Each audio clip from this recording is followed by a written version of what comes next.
नमस्कार, कैवल्य एकेडमी पर आप सभी का स्वागत है, जहां पर हम आर के लिए टेस्ट सीरीज़ चला रहे हैं। देखिए, अब तक में हमने 2 टेस्ट सीरीज़ जो है डिस्कस कर ली है। आज हमारा तीसरा प्रैक्टिस सेट है यहाँ पे। तो चलिए आज के इस टेस्ट की शुरुआत करते हैं और देखते हैं अपना पहला क्वेश्चन।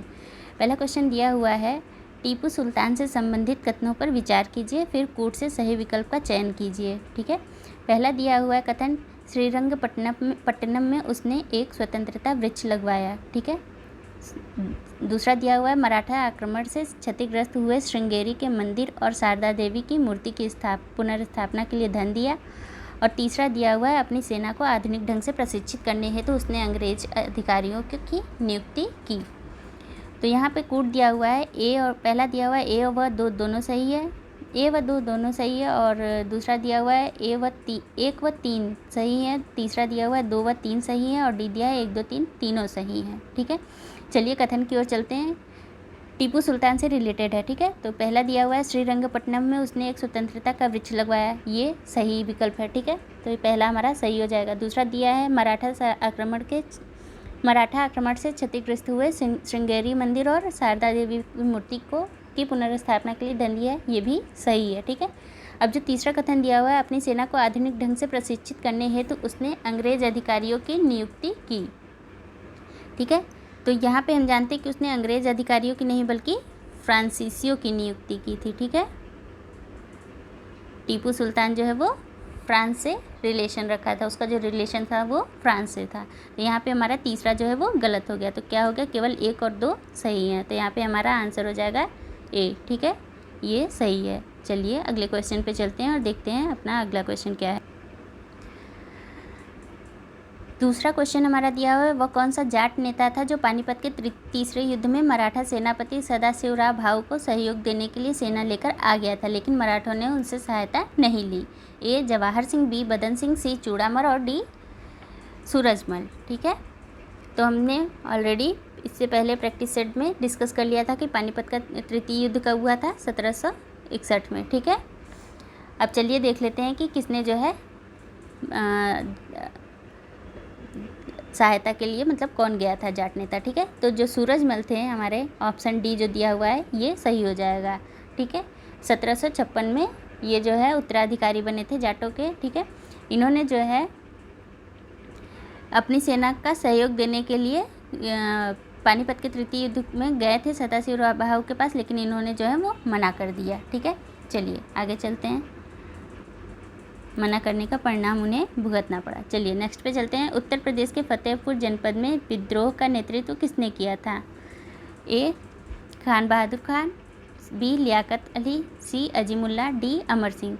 यहाँ पे जिस विद्रोह की बात कर रही है वो है 1857 का विद्रोह। ठीक है, तो उत्तर प्रदेश के फतेहपुर से किसने नेतृत्व किया था? वो नेतृत्व किया था अजीमुल्ला ने। ठीक है, सी हमारा यहाँ पे सही हो जाएगा। देखिए, जो लियाकत अली थे वो जो है इलाहाबाद से थे। ठीक है, ऑप्शन बी में जो लियाकत अली दिए हुए हैं ये इन्होंने इलाहाबाद से विद्रोह किया था। और अमर सिंह और कुंवर सिंह थे, ये बिहार से। ठीक है, बिहार में एक जगदीशपुर प्लेस है, वहाँ से जो है विद्रोह किया था। चलिए, और खान बहादुर खान की बात करें तो इन्होंने बरेली से। ठीक है, चलिए नेक्स्ट पे चलते हैं। नेक्स्ट हमारा दिया हुआ है, ये रहा। निम्न सत्याग्रह को पहले से बाद के क्रम में लगाना है। ठीक है, ए बरसात सत्याग्रह, बी बारदोली सत्याग्रह, सी चंपारण सत्याग्रह और डी खेड़ा सत्याग्रह। कूट दिया हुआ है 2, ए दिया हुआ है 2 3 4 1, बी दिया है 3 4 1 2, सी दिया है 1 2 3 4, डी दिया है 4 3 2 1। चलिए सीरीज़ देख लेते हैं क्या है। चंपारण जो है वो 1917 में हुआ था। ठीक है, खेड़ा सत्याग्रह की बात करें तो कब हुआ था? 1918 में। ठीक है, फिर आता है हमारा बारदोली सत्याग्रह, कब हुआ था? ये हुआ था हमारा 1928 में। और जो बरसात सत्याग्रह है वो किस में हुआ था? वो हुआ था 1923 to 24। ठीक है, ये जो है सीरीज़ है। अब चलिए ये सीरीज़ देख लेते हैं किस में है। सबसे पहले 1917 आएगा, तो 1917 हमारा किस में आ रहा है? पहले तीसरा नंबर बी में आ रहा है। ठीक है, देखिए एक ही में पहले पे बी आ रहा है, तो यहाँ पे हमारा बी वाला ही सही हो जाएगा। सारे देखने की आवश्यकता भी नहीं पड़ी, ठीक है, एक ही से काम हो गया। चलिए बाकी 3 के बारे में तो आपको पता है। चलिए बरसात सत्याग्रह के बारे में बात कर लेते हैं, ठीक है। ये कहाँ पे हुआ था? ये जो है गुजरात के खेड़ा में हुआ था ये सत्याग्रह, ठीक है। और इससे ये जो है रिलेटेड थे सरदार वल्लभ भाई पटेल से, मतलब इन्होंने जो है इसका जो है अध्यक्षता की थी, आप कह सकते हैं एक तरीके से। और किस लिए की गई थी? किस लिए की जो है इन्होंने जो है वहाँ पे क्या हुआ था, जो डकैत थे उनको जो है रोकने के लिए पुलिस ने क्या किया था कि जो है जो ब्रिटिश थे हमारे, उन्होंने क्या किया था, उन्होंने सभी पे यानी जितने भी लोग थे सब पे जो है दंड के स्वरूप में, मतलब उनसे टैक्स वसूलना शुरू कर दिया था या सबको दंड देना शुरू कर दिया था, इस तरीके का कार्य किया था। तो इसके विरोध में जो है वल्लभ भाई पटेल खड़े हुए और उन्होंने बरसात सत्याग्रह को शुरू किया। चलिए नेक्स्ट पे चलते हैं। नेक्स्ट दिया हुआ है, इनमें से कौन सा किसान आंदोलन उत्तर प्रदेश में हुआ? ए एका आंदोलन, बी वायकाम सत्याग्रह, सी बिजोलिया आंदोलन और डी वर्ली आंदोलन, ठीक है। चलिए तो यहाँ पे क्या हो जाएगा, यहाँ पे जो एका आंदोलन है ये हमारे उत्तर प्रदेश से रिलेटेड है, ठीक है। अवध के किसानों ने जो है इसको चलाया था। कब चलाया था? 1921 to 22 में, ठीक है। और वायकोम सत्याग्रह ये हमने ऑलरेडी एक टेस्ट सीरीज़ में जो है डिस्कस कर लिया है, ठीक है। तो क्या कहाँ पे हुआ था? ये हुआ था त्रावणकोर में। और बिजोलिया आंदोलन कहाँ पे हुआ था? ये हुआ था राजस्थान में, ठीक है। और वर्ली आंदोलन महाराष्ट्र से संबंधित है। चलिए नेक्स्ट पे चलते हैं। नेक्स्ट क्वेश्चन हमारा दिया हुआ है, निम्नलिखित कथनों पर विचार कीजिए। पहला कथन दिया हुआ है, बंगाल का प्रथम स्वतंत्र शासक मुर्शिद कुली था। दूसरा दिया हुआ है, दस्तक कर मुक्त व्यापार करने का परमिट था जिसका उपयोग अंग्रेजों ने फर्रुखसियर की अनुमति से बंगाल व उसके आसपास के इलाकों में किया, ठीक है। और तीसरा दिया हुआ है, कालकोठरी त्रासदी जिसका वर्णन अंग्रेज इतिहासकारों ने किया है वह सिराजुद्दौला के शासनकाल में हुई थी, ठीक है। और नेक्स्ट दिया हुआ है, पलासी के युद्ध में 1757 में बंगाल के नवाब सिराजुद्दौला और अंग्रेज़ों के मध्य युद्ध हुआ। निम्नलिखित कथनों में से सही कथन की पहचान करना है और कूट से सही उत्तर चुनना है कि कौन सा सही है, ठीक है। तो देखिए यहाँ पे जो दिया हुआ है, बंगाल का शासक कौन था? मुर्शिद कुली खान। दस्तक भी जो है यहाँ पे ये सही दिया हुआ है कि फर्रुखसियर ने जो है अनुमति दी थी, ठीक है। और कालकोठरी वाला भी जो है ये भी सही है, ठीक है।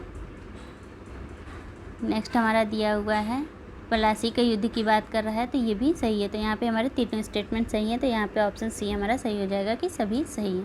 नेक्स्ट दिया हुआ है, कार्ल मार्क्स ने भारत में ब्रिटिश उपनिवेशवाद और आर्थिक शोषण को कितने चरण बताए हैं, ठीक है। ए 4 चरण, बी 3 चरण, सी 2 चरण और डी 5 चरण, ठीक है।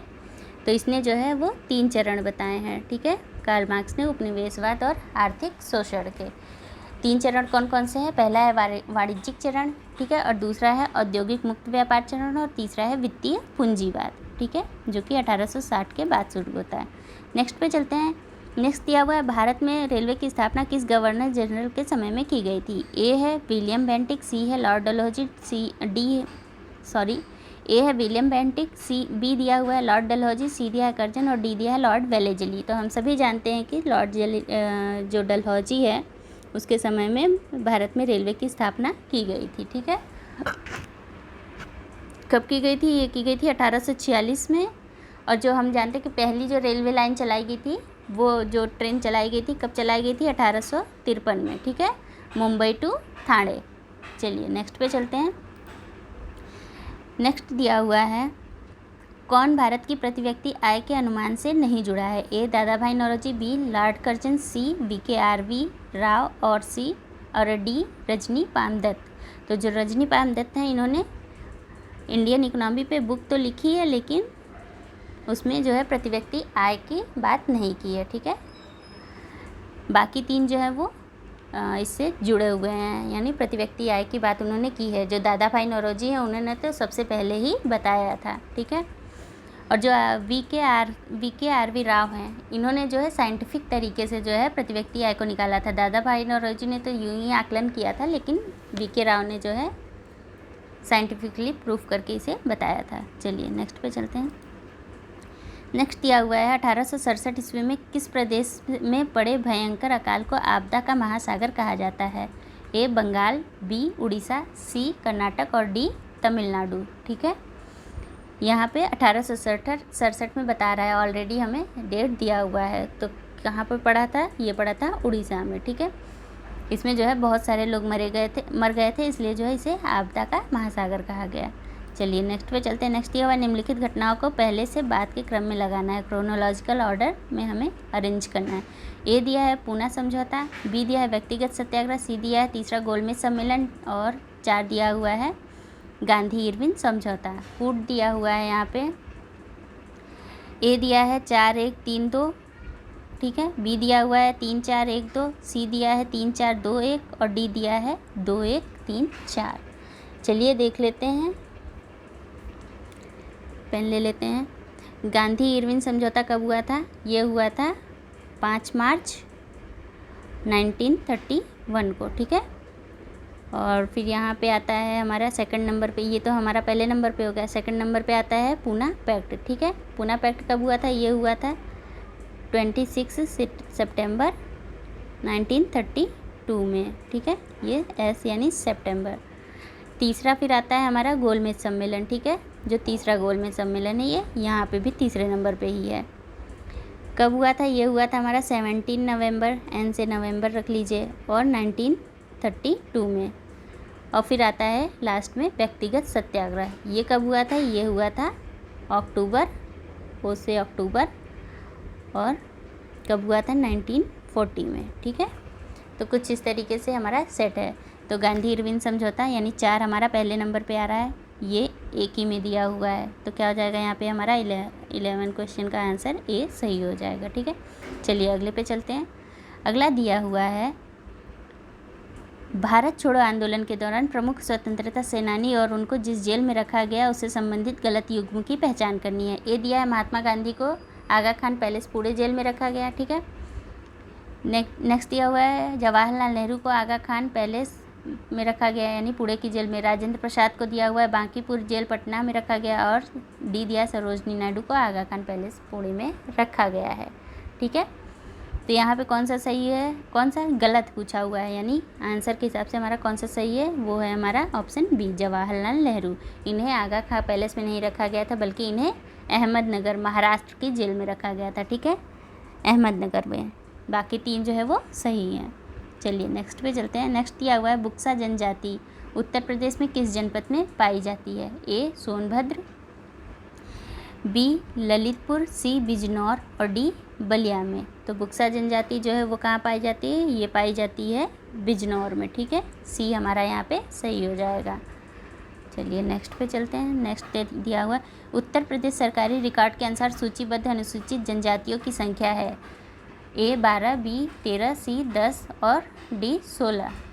तो देखिए जो जनजातियाँ हैं, अनुसूचित जनजातियाँ, ये जो है पहले हमारे उत्तर प्रदेश में सिर्फ 2 ही जनजातियाँ थी, एक थी थारू और दूसरी थी बुक्सा। लेकिन 2003 में इनमें जो है जो सेंट्रल गवर्नमेंट है हमारी, उसने 10 और ऐड कर दिया। तो टोटल कितनी हो गई, 2 पहले से थी, 10 बाद में हो गई, टोटल हो गई 12, ठीक है। तो यहाँ पे 12 हमारा सही आंसर हो जाएगा। नेक्स्ट पे चलते हैं। नेक्स्ट दिया हुआ उत्तर प्रदेश में रेल परिवहन से जुड़े गलत युग्म की पहचान करनी है, ठीक है। ए दिया है रेलवे संग्रहालय इलाहाबाद, बी दिया है बिजली इंजन ड्राइवर प्रशिक्षण केंद्र गाजियाबाद, सी दिया है विश्व का सबसे लंबा प्लेटफॉर्म गोरखपुर कैंट, और डी दिया है रेलपथ नेटवर्क उत्तर प्रदेश, रेलपथ नेटवर्क में उत्तर प्रदेश प्रथम है। तो देखिए लास्ट के जो 3 हैं वो तीनों ही सही है। तो यहाँ पे गलत कौन सा है, ये है हमारा ए वाला रेलवे संग्रहालय। ये इलाहाबाद में नहीं है, ये कहाँ है, ये वाराणसी में है, ठीक है। चलिए आगे चलते हैं। नेक्स्ट क्वेश्चन है हमारा भीमराव अंबेडकर पक्षी विहार कहाँ है, ठीक है, कहाँ स्थित है। ए प्रतापगढ़ में, बी संत कबीर नगर में, सी हरदोई में और डी कन्नौज में। तो भीमराव अंबेडकर पक्षी विहार कहाँ पे है, ये हमारा सिचुएटेड है प्रतापगढ़ में, ठीक है। संत कबीर की बात करें तो यहाँ पे बखीरा पक्षी विहार है, ठीक है, बखीरा पक्षी विहार, पक्षी विहार लिखने की तो ज़रूरत नहीं है, संत कबीर नगर में। हरदोई में बात करें तो सांडी पक्षी विहार है, ठीक है। अब पक्षी विहार आप आपस में लगा लीजिएगा, मैं सांडी लिख दिया है मैंने, ठीक है। और कन्नौज में है लाख बहोसी, ठीक है, लाख बहोसी पक्षी विहार। चलिए नेक्स्ट पे चलते हैं। नेक्स्ट हमारा दिया उत्तर प्रदेश राज्य खनिज विकास निगम की स्थापना की गई। ए 1955 में, बी 1974 में, सी 1998 में और डी 2010 में। तो किस में की गई? वो की गई हमारी बी 1974 में। ठीक है, उत्तर प्रदेश की बात कर रहा है। ठीक है, उत्तर प्रदेश राज्य खनिज की, राज्य खनिज विकास निगम की बात कर रहा है। और जो हमारी पहली खनिज नीति थी वो कब लागू की गई थी? वो लागू की गई थी 1998 में। यहाँ पे लिख देते हैं खनिज नीति। ठीक है, फर्स्ट 1998 में। चलिए नेक्स्ट पे चलते हैं। नेक्स्ट दिया हुआ है सौर ऊर्जा उत्पादन करने वाला राज्य का पहला कलेक्ट्रेट है। A Ghaziabad collectorate, B Kanpur collectorate, C Varanasi collectorate और डी लखनऊ कलेक्ट्रेट। तो यहाँ पे हमारा आंसर हो जाएगा डी लखनऊ कलेक्ट्रेट। ठीक है, चलिए नेक्स्ट पे चलते हैं। नेक्स्ट हमारा है उत्तर प्रदेश का वह जिला जो सबसे कम वर्षा प्राप्त करता है। ये मैंने ऑलरेडी डिस्कस किया हुआ था। तो चलिए, सबसे कम कौन सा करता है, सबसे अधिक कौन सा करता है, दोनों ही बताया था। ए दिया है झांसी, बी दिया है ललितपुर, सी दिया है मथुरा, डी दिया है बागपत। आपने जरा सा भी ध्यान दिया होगा तो आपको पता होगा कि सी हमारा यहाँ पे सही हो जाएगा, मथुरा। ठीक है, क्यों? क्योंकि पूरब से पश्चिम की ओर जाते वक्त वर्षा जो है वो कम होती जाती है और मथुरा तक पहुँचते पहुँचते समझ लीजिए कि ख़त्म ही हो जाती है, तभी वहाँ पे सबसे कम वर्षा पाई जाती है। नेक्स्ट पे चलते हैं। नेक्स्ट दिया हुआ है चंबल नदी उत्तर प्रदेश में किस स्थान पर यमुना से मिलती है? ए औरैया, बी इटावा, सी दिया है आगरा और डी दिया है प्रयागराज। ठीक है, तो क्या हो जाएगा यहाँ पे? चंबल नदी उत्तर प्रदेश में किस स्थान पर मिलती है? ये मिलती है ए औरैया में। ठीक है, औरैया में एक प्लेस है मुरादगंज, मुरादगंज। ठीक है, यहाँ पे मिलती है। तो चंबल किसकी सहायक हो गई? वो हो गई यमुना की। नेक्स्ट पे चलते हैं। इनमें से कौन सा एक क्षेत्र ब्रजभाषा क्षेत्र नहीं है? कौन सा क्षेत्र ब्रजभाषा का क्षेत्र नहीं है? ए फिरोजाबाद, बी एटा, सी हाथरस और डी प्रतापगढ़। ठीक है, तो क्या हो जाएगा यहाँ पे? प्रतापगढ़ जो है वो ब्रजभाषा का क्षेत्र नहीं है, बल्कि यहाँ पे क्या बोला जाता है, यहाँ ये जो है अवधि से रिलेटेड है। ठीक है, अवधि बोली जाती है यहाँ पे। और बाकी जो है हाथरस, एटा, फिरोज़ाबाद, मैनपुरी, आगरा, ये सब क्या है? ये सब, इन सब में जो है ब्रजभाषा बोली जाती है। ठीक है, जो मथुरा से रिलेटेड है उन सब में ब्रजभाषा बोली जाती है, जो आसपास के क्षेत्र हैं। चलिए नेक्स्ट पे चलते हैं। नेक्स्ट क्वेश्चन हमारा दिया है भारत के संविधान सभा का गठन किसके आधार पर किया गया? A Cripps mission, B cabinet mission, C Mountbatten योजना, डी सभी राज्य की सहमति से। ये जो है हमने पहले भी डिस्कस किया हुआ है। तो क्या हो जाएगा हमारा यहाँ पे आंसर? हमारा आंसर हो जाएगा ऑप्शन बी। ठीक है, कैबिनेट मिशन। नेक्स्ट पे चलते हैं। नेक्स्ट दिया हुआ है निम्नलिखित में सुमेलित नहीं है, विशेषता दी हुई है और स्रोत दिया हुआ है कि कहाँ से लिया गया है। ठीक है, तो दिया हुआ है दोनों सदनों में संयुक्त बैठक ऑस्ट्रेलिया के संविधान से, बी दिया हुआ है विधि द्वारा स्थापित प्रक्रिया ब्रिटेन के संविधान से लिया गया है, सी दिया है राष्ट्रपति पर महाभियोग यूएसए के संविधान से लिया गया है और डी दिया है मूल कर्तव्य सोवियत संघ के संविधान से लिया गया है। तो बोला है कि कौन सा सही नहीं है, तो हम जानते हैं कि जो बी वाला दिया है विधि द्वारा स्थापित प्रक्रिया, ये सुमेलित नहीं है। क्यों? क्योंकि ये ब्रिटेन से नहीं लिया गया है बल्कि जापान से लिया गया है। इसे हमने प्रीवियस वाले में भी देखा था। ठीक है, तो ये हमारा गलत हो गया। चलिए बाकी तीन जो है वो सही है। नेक्स्ट दिया हुआ है संविधान सभा में ने सर्वसम्मति उद्देश्य प्रस्ताव को कब पारित किया? देखिए, जो उद्देश्य प्रस्ताव था ये जो है जवाहरलाल नेहरू ने, पंडित जवाहरलाल नेहरू द्वारा जो है सबसे पहले मतलब ले आया गया था। और जब अब यहाँ पे पूछ रहा है कि सर्वसम्मति से कब प्रस्ताव पारित हुआ था, तो ये कब पारित हुआ था? चलिए ऑप्शन देख लेते हैं। ए दिया है 22 जनवरी 1947, बी दिया 26 नवंबर 1949, सी दिया हुआ है 13 दिसंबर 1946 और डी दिया हुआ है 22 जनवरी 1949। तो ये कब पारित किया गया था? ये किया गया था 22 जनवरी 1947 को। ए आंसर हमारा यहाँ पे सही हो जाएगा। और जब नेहरू ने जो है प्रस्ताव को पेश किया था संविधान सभा में, तो वो कब किया था? वो किया था 13 दिसंबर 1946 को। ठीक है, ये वाले में, ये वाला जो है इस समय नेहरू ने सबसे पहले प्रस्तावित किया था। ठीक है, और पारित किया था 22 जनवरी 1947 को सर्वसम्मति से। नेक्स्ट दिया हुआ है निम्नलिखित पर विचार कीजिए। ए दिया हुआ है अंतर्राष्ट्रीय विमान प्राधिकरण, बी दिया है भारतीय खाद्य निगम और सी दिया है भारत की सरकार व संसद। उपयुक्त में से कौन संविधान के अनुच्छेद 12 के तहत राज्य की परिभाषा के अंतर्गत आते हैं? ठीक है, ये हमसे पूछ रहा है। ए दिया है 1 और 2 दोनों, बी दिया है 2 और 3, सी दिया है 1 और 3, डी दिया है 1 2 3। तो ये जो तीनों हैं ये तीनों ही जो है अनुच्छेद 12 के अंतर्गत आते हैं राज्य की परिभाषा में। ठीक है, चलिए नेक्स्ट पे चलते हैं। नेक्स्ट दिया हुआ है, यदि कोई बिना किसी कानूनी हक के किसी पद पर नियुक्त हो गया है तो इस स्थिति में न्यायालय द्वारा उसके विरुद्ध कौन सी रिट जारी की जा सकती है? ए बंदी प्रत्यक्षीकरण, सी अधिकार परीक्षा, सी प्रतिषेध और डी उत्प्रेषण। ठीक है, तो कौन सी रिट जारी की जाएगी?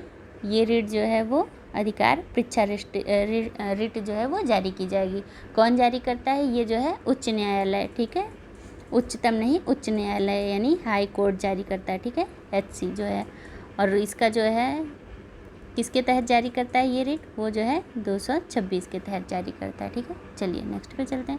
नेक्स्ट क्वेश्चन हमारा दिया हुआ है, निम्नलिखित में से कौन सा नीति निर्देशक तत्व समाजवादी सिद्धांतों पर आधारित है? एक, ग्राम पंचायतों का गठन, बी मतलब दूसरा दिया हुआ निःशुल्क विधिक सहायता, तीसरा दिया हुआ समान नागरिक संहिता और डी दिया है काम पाने का अधिकार। कूट देख लेते हैं, 1 और 2, बी दिया हुआ है 2 और 3, सी दिया है 1 और 3 और डी दिया है 2 और 4। तो देखिए जो निःशुल्क विधिक सहायता है और काम पाने के जो अधिकार है वो सामाजिक नीति निर्देशक में आते हैं। ठीक है, तो यहाँ पे हमारा आंसर हो जाएगा डी। ठीक है, चलिए आगे चलते हैं। नेक्स्ट क्वेश्चन है हमारा, राष्ट्रपति की वीटो शक्ति के संदर्भ में निम्नलिखित कथनों पर विचार कीजिए। ए दिया हुआ है, पहला दिया हुआ संविधान संशोधन से संबंधित अधिनियम में राष्ट्रपति को वीटो प्राप्त है।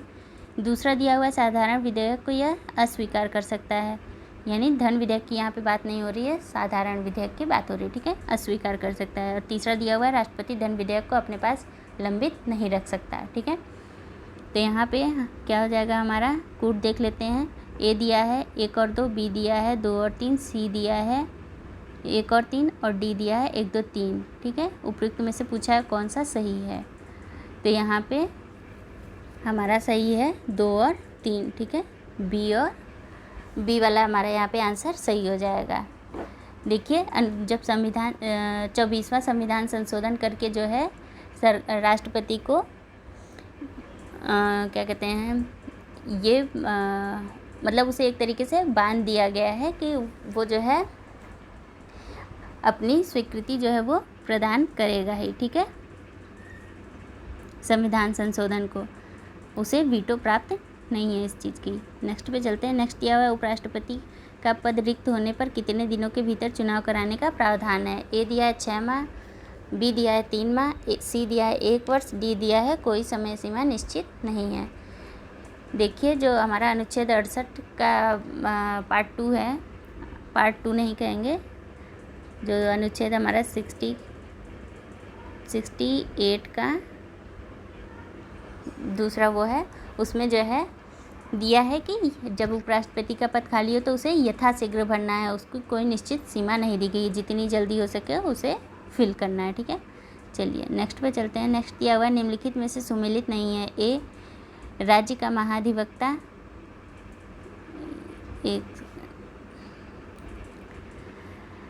नेक्स्ट क्वेश्चन है हमारा, निम्नलिखित में से सुमेलित नहीं है। ए राज्य का महाधिवक्ता अनुच्छेद 165, बी विधानसभा की संरचना अनुच्छेद 171, सी राज्य की कार्यपालिका शक्ति अनुच्छेद 162 का विस्तार, सॉरी यहाँ पे दिया हुआ है राज्य की कार्यपालिका शक्ति का विस्तार। ठीक है, ये का विस्तार यहाँ पे होना चाहिए था।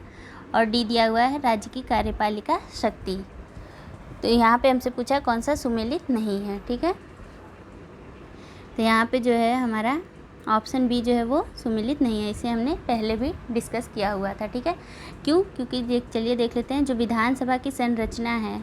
ठीक है, ये जो विधानसभा की संरचना है ये जो है अनुच्छेद 170 में है। ठीक है, और यहाँ पे 171 दिया हुआ है। 171 में क्या है? 171 में विधान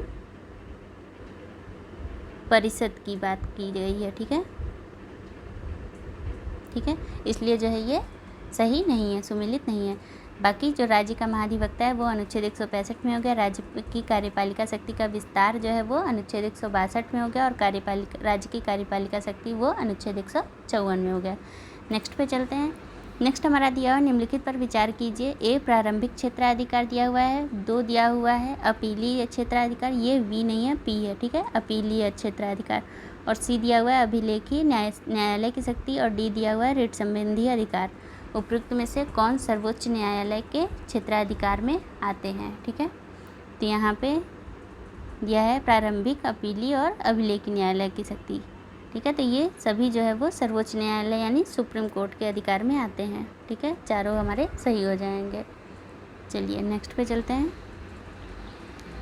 नेक्स्ट हमारा दिया हुआ कथन 1 दिया हुआ है लोकसभा में प्रश्नकाल के बाद की अवधि शून्यकाल कहलाती है। और कथन 2 दिया हुआ शून्यकाल के बाद कोई भी सदस्य पूर्व अनुमति लेकर प्रश्न उठा सकते हैं। कूट दिया हुआ है कथन 1 सही है, 2 गलत है। बी दिया हुआ है कथन 1 गलत है, 2 सही है। सी दिया हुआ है दोनों कथन सही है और डी दिया है दोनों कथन गलत हैं। ठीक है, तो यहाँ पे हमसे पूछ रहा है कि कौन सा कथन सही है, हमें ये बताना है।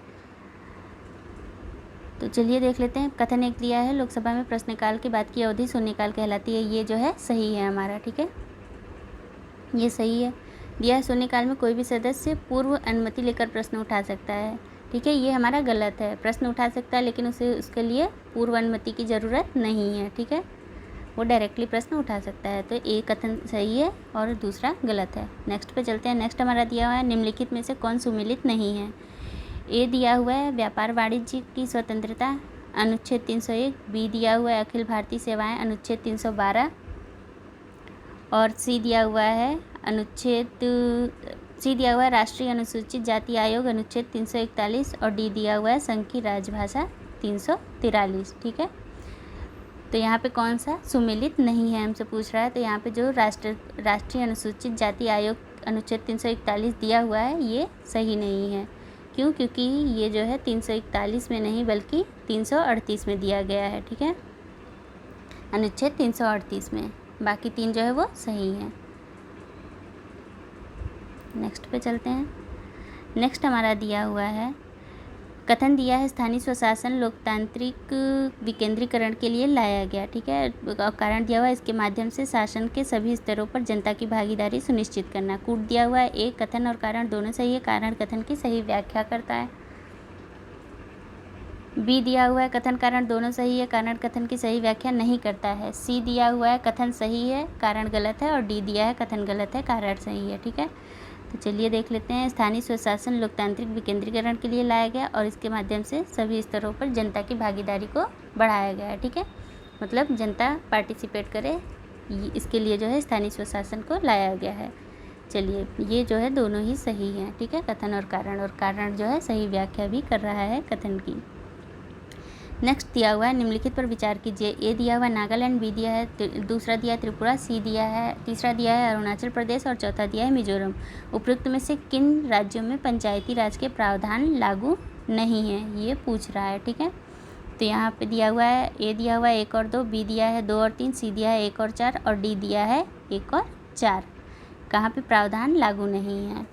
तो कहाँ पे लागू नहीं है? ये लागू नहीं है हमारे नागालैंड में और मिजोरम में। ठीक है, तो 1 और 4 यहाँ पे हमारा सही हो जाएगा। ये हमारी 5वीं शेड्यूल से है। ठीक है, उसमें कुछ स्टेट्स दिए हुए हैं जिनमें पंचायती राज लागू नहीं होता है, जैसे कि नागालैंड हो गया, मिजोरम हो गया, मेघालय हो गया। ठीक है, चलिए नेक्स्ट पे चलते हैं। नेक्स्ट क्वेश्चन हमारा दिया है निम्नलिखित में से सही सुमेलित नहीं है। ए दिया हुआ है राज्यसभा में सीटों का आवंटन, यहाँ पे शेड्यूल दिए हुए हैं। ठीक है, 4वीं अनुसूची दिया हुआ है। बी दिया हुआ है दल बदल संबंधी कानून, 8वीं अनुसूची दिया हुआ है। सी दिया है पंचायती राज, 11वीं अनुसूची। डी दिया हुआ है शक्तियों का विभाजन, 7वीं अनुसूची। तो यहाँ पे क्या सही हो जाएगा हमारा आंसर? हमारा आंसर सही हो जाएगा ऑप्शन बी। दल बदल की बात हमने ऑलरेडी कल की थी, ये जो है किस में है? 10वीं अनुसूची में है। ठीक है, 10th शेड्यूल में। और 8वीं अनुसूची जो है वो किससे रिलेटेड है? वो लैंग्वेज से है, यानी भाषाओं से, जिसमें वर्तमान समय में हमारी 22 भाषाएं हैं। ठीक है, चलिए नेक्स्ट पे चलते हैं। नेक्स्ट दिया हुआ निम्नलिखित में से कौन सी फसल नकदी फसल की श्रेणी में नहीं आती है? ए दिया है कपास, बी दिया है तंबाकू, सी दिया है गन्ना और डी दिया है मूंग। तो मूंग जो है वो इमरजेंसी फसल में आती है, न कि नकदी यानी क्रैश क्रॉप में। ठीक है, तो ऑप्शन डी हमारा यहाँ पे सही हो जाएगा। नेक्स्ट हमारा दिया हुआ है निम्नलिखित में सुमेलित नहीं है। फसल दिया हुआ है और प्रजाति दी हुई है। धान ए दिया हुआ है धान, उसकी प्रजाति दी हुई है लूनीश्री। बी दिया है गेहूँ, उसकी प्रजाति जो है दिया हुआ है प्रताप। सी दिया है मटर, उसकी प्रजाति दिया है अपर्णा। ठीक है, और डी दिया हुआ है अरहर, उसकी प्रजाति दिया हुआ है बहार। तो धान जो है वो लूनीश्री जो है वो धान की प्रजाति है, ठीक है। तो पहला सही हो गया। दूसरा दिया है गेहूँ प्रताप की प्रजाति है। गेहूँ प्रताप जो है वो गेहूँ की प्रजाति है। तो प्रताप जो है वो गेहूँ की नहीं बल्कि मक्के की प्रजाति है, ठीक है। तो हमारा यहाँ पे बी जो है वो सुमेलित नहीं है। बाकी अपर्णा जो है वो मटर की प्रजाति है। अपर्णा में यानी पत्ती विहीन होती है वो, ठीक है। और अरहर की जो है वो बहार है। नेक्स्ट पे चलते हैं। नेक्स्ट दिया हुआ है गुच्छा और स्पंजी उत्तक निम्नलिखित में से किस फसल में लगने वाले रोग हैं। ए दिया है आम, बी अमरूद, सी पपीता और डी सेब। तो ये जो है आम से रिलेटेड है, ठीक है। आम से रिलेटेड डिजीज़ है। नेक्स्ट दिया हुआ है कथन दिया हुआ है निम्न तापक्रम पर सूक्ष्म जीवों एवं एंजाइम की वृद्धि एवं गतिविधियाँ स्थिर हो जाती हैं, कारण इससे रासायनिक क्रियाओं के फलस्वरूप होने वाले परिवर्तन भी रुक जाते हैं। दिए गए कूट की सहायता से सही उत्तर का चयन करना है। ए कथन और कारण दोनों सही है, कारण कथन की सही व्याख्या करता है। बी दिया है कथन कारण दोनों सही है, कारण कथन की सही व्याख्या नहीं करता है। सी दिया हुआ है कथन सही है, कारण गलत है। और डी दिया हुआ है कथन गलत है, कारण सही है। तो देखिए यहाँ पे जो कथन और कारण दिया हुआ है, कथन दिया हुआ है, कारण उसकी सही व्याख्या कर रहा है। तो यहाँ पे हमारा आंसर ए हो जाएगा, ठीक है। ऑप्शन ए सही है। नेक्स्ट दिया हुआ है नेक्स्ट क्वेश्चन दिया हुआ है राष्ट्रीय बीज अनुसंधान एवं प्रशिक्षण केंद्र निम्नलिखित में कहाँ स्थित है। ए लखनऊ में, बी नई दिल्ली में, सी वाराणसी में और डी मेरठ में, ठीक है। तो ये कहाँ पे स्थित है, ये जो है वाराणसी में स्थित है। सी हमारा सही हो जाएगा। नेक्स्ट पे चलते हैं। नेक्स्ट दिया हुआ है कथन एक बीजों की जीवन क्षमता का पता लगाने के लिए टेट्राजोलियम परीक्षण किया जाता है। टेट्राजोलियम यानी इसे जो है ब्रोमाइड परीक्षण भी कहते हैं, ठीक है। नेक्स्ट दिया हुआ है कथन दो गोल्डन राइस में बीटा कैरोटीन बनाने वाला जिन डाला गया है। ए दिया है दोनों कथन सही है, बी दिया है दोनों कथन गलत है, सी दिया है एक सही है दो गलत है, डी दिया है एक गलत है दो सही है। तो ये दोनों ही कथन सही है, ठीक है। गोल्डन राइस में बीटा कैरोटीन बनाने वाला जिन डाला गया। इससे क्या होगा, इससे जो है ये हमारे जब शरीर में होगा, जब हम गोल्डन राइस खाएंगे तो वहाँ पे विटामिन ए बनाएगा, ठीक है। विटामिन ए से जो है वो जब इसकी डिफिशियंसी हो जाती है तो क्या होता है, रतौंधी रोग होता है, ठीक है। नेक्स्ट दिया हुआ है अमिताभ राव समिति का संबंध है। ए जेल सुधार से, बी जम्मू कश्मीर प्रशासनिक सुधार से, सी पुलिस सुधार से और डी चिकित्सा क्षेत्र में सुधार से। तो अमिताभ राव समिति का जो संबंध है, अमिताभ राव जो है वो एक जज थे, ठीक है, न्यायाधीश। तो सुप्रीम कोर्ट ने जो है इनकी अध्यक्षता में जो है एक समिति बनाई जो किससे रिलेटेड वर्क करती है, वो जो है जेल सुधार से रिलेटेड वर्क करती है। अभी हाल ही में इसने अपना रिपोर्ट पेश किया, ठीक है।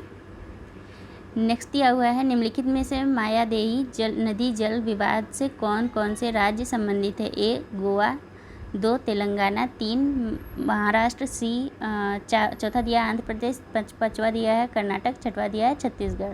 कूट देख लेते हैं। ए दिया है 2 और 4, बी दिया है 1, 3 व 5 और सी दिया है 3, 4 और 6 और डी दिया है 1 व 3, ठीक है।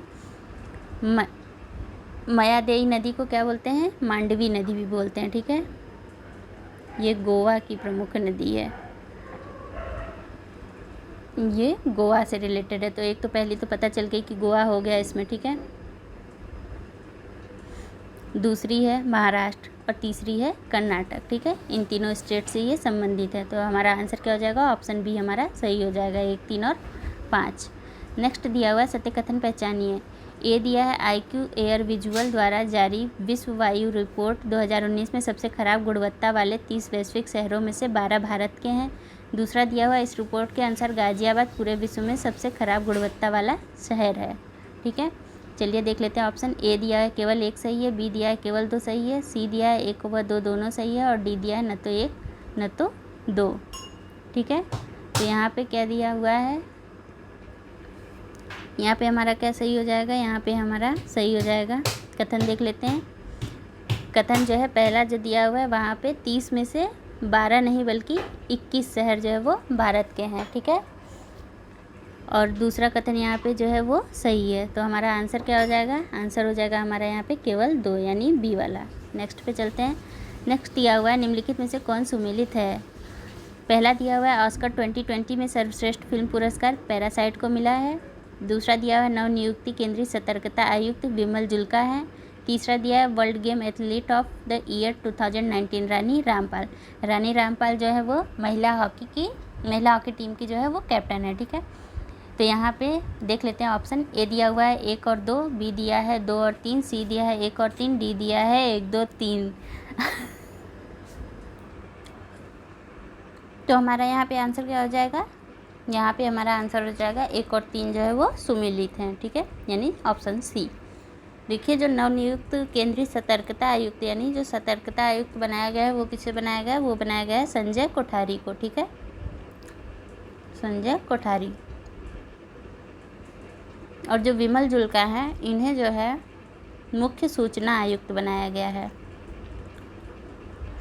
सूचना आयुक्त, ठीक है। तो बी वाला हमारा सुमेलित, दूसरा वाला जो है हमारा सुमेलित नहीं है। नेक्स्ट पे चलते हैं। नेक्स्ट दिया हुआ निम्नलिखित में से किन राज्यों में इनर लाइन परमिट की व्यवस्था की गई है, ठीक है। ए मणिपुर, 2 दिया हुआ है नागालैंड, 3 दिया हुआ है अरुणाचल प्रदेश, 4 दिया है मिजोरम, 5 दिया हुआ है मेघालय, 6 दिया हुआ है असम और 7वां दिया हुआ है त्रिपुरा। इधर ऑप्शंस दिए हुए हैं 1 2 3 4 5, बी वाला दिया है 1 2 3 और सी दिया है 2 3 4 5 और डी दिया है उपयुक्त सभी। तो इनर लाइन परमिट क्या है? ये इसमें जो है हमारे टोटल 5 स्टेट आ रहे हैं जो हमारे ईस्ट के हैं वो सारे, ठीक है। जो 7 सिस्टर्स हैं उसमें से 5 जो है इनर लाइन परमिट में आते हैं, यानी मणिपुर, नागालैंड, अरुणाचल प्रदेश, मिजोरम, मेघालय, ठीक है, ये 5 आते हैं। तो हमारा यहाँ पे ए जो है वो सही हो जाएगा।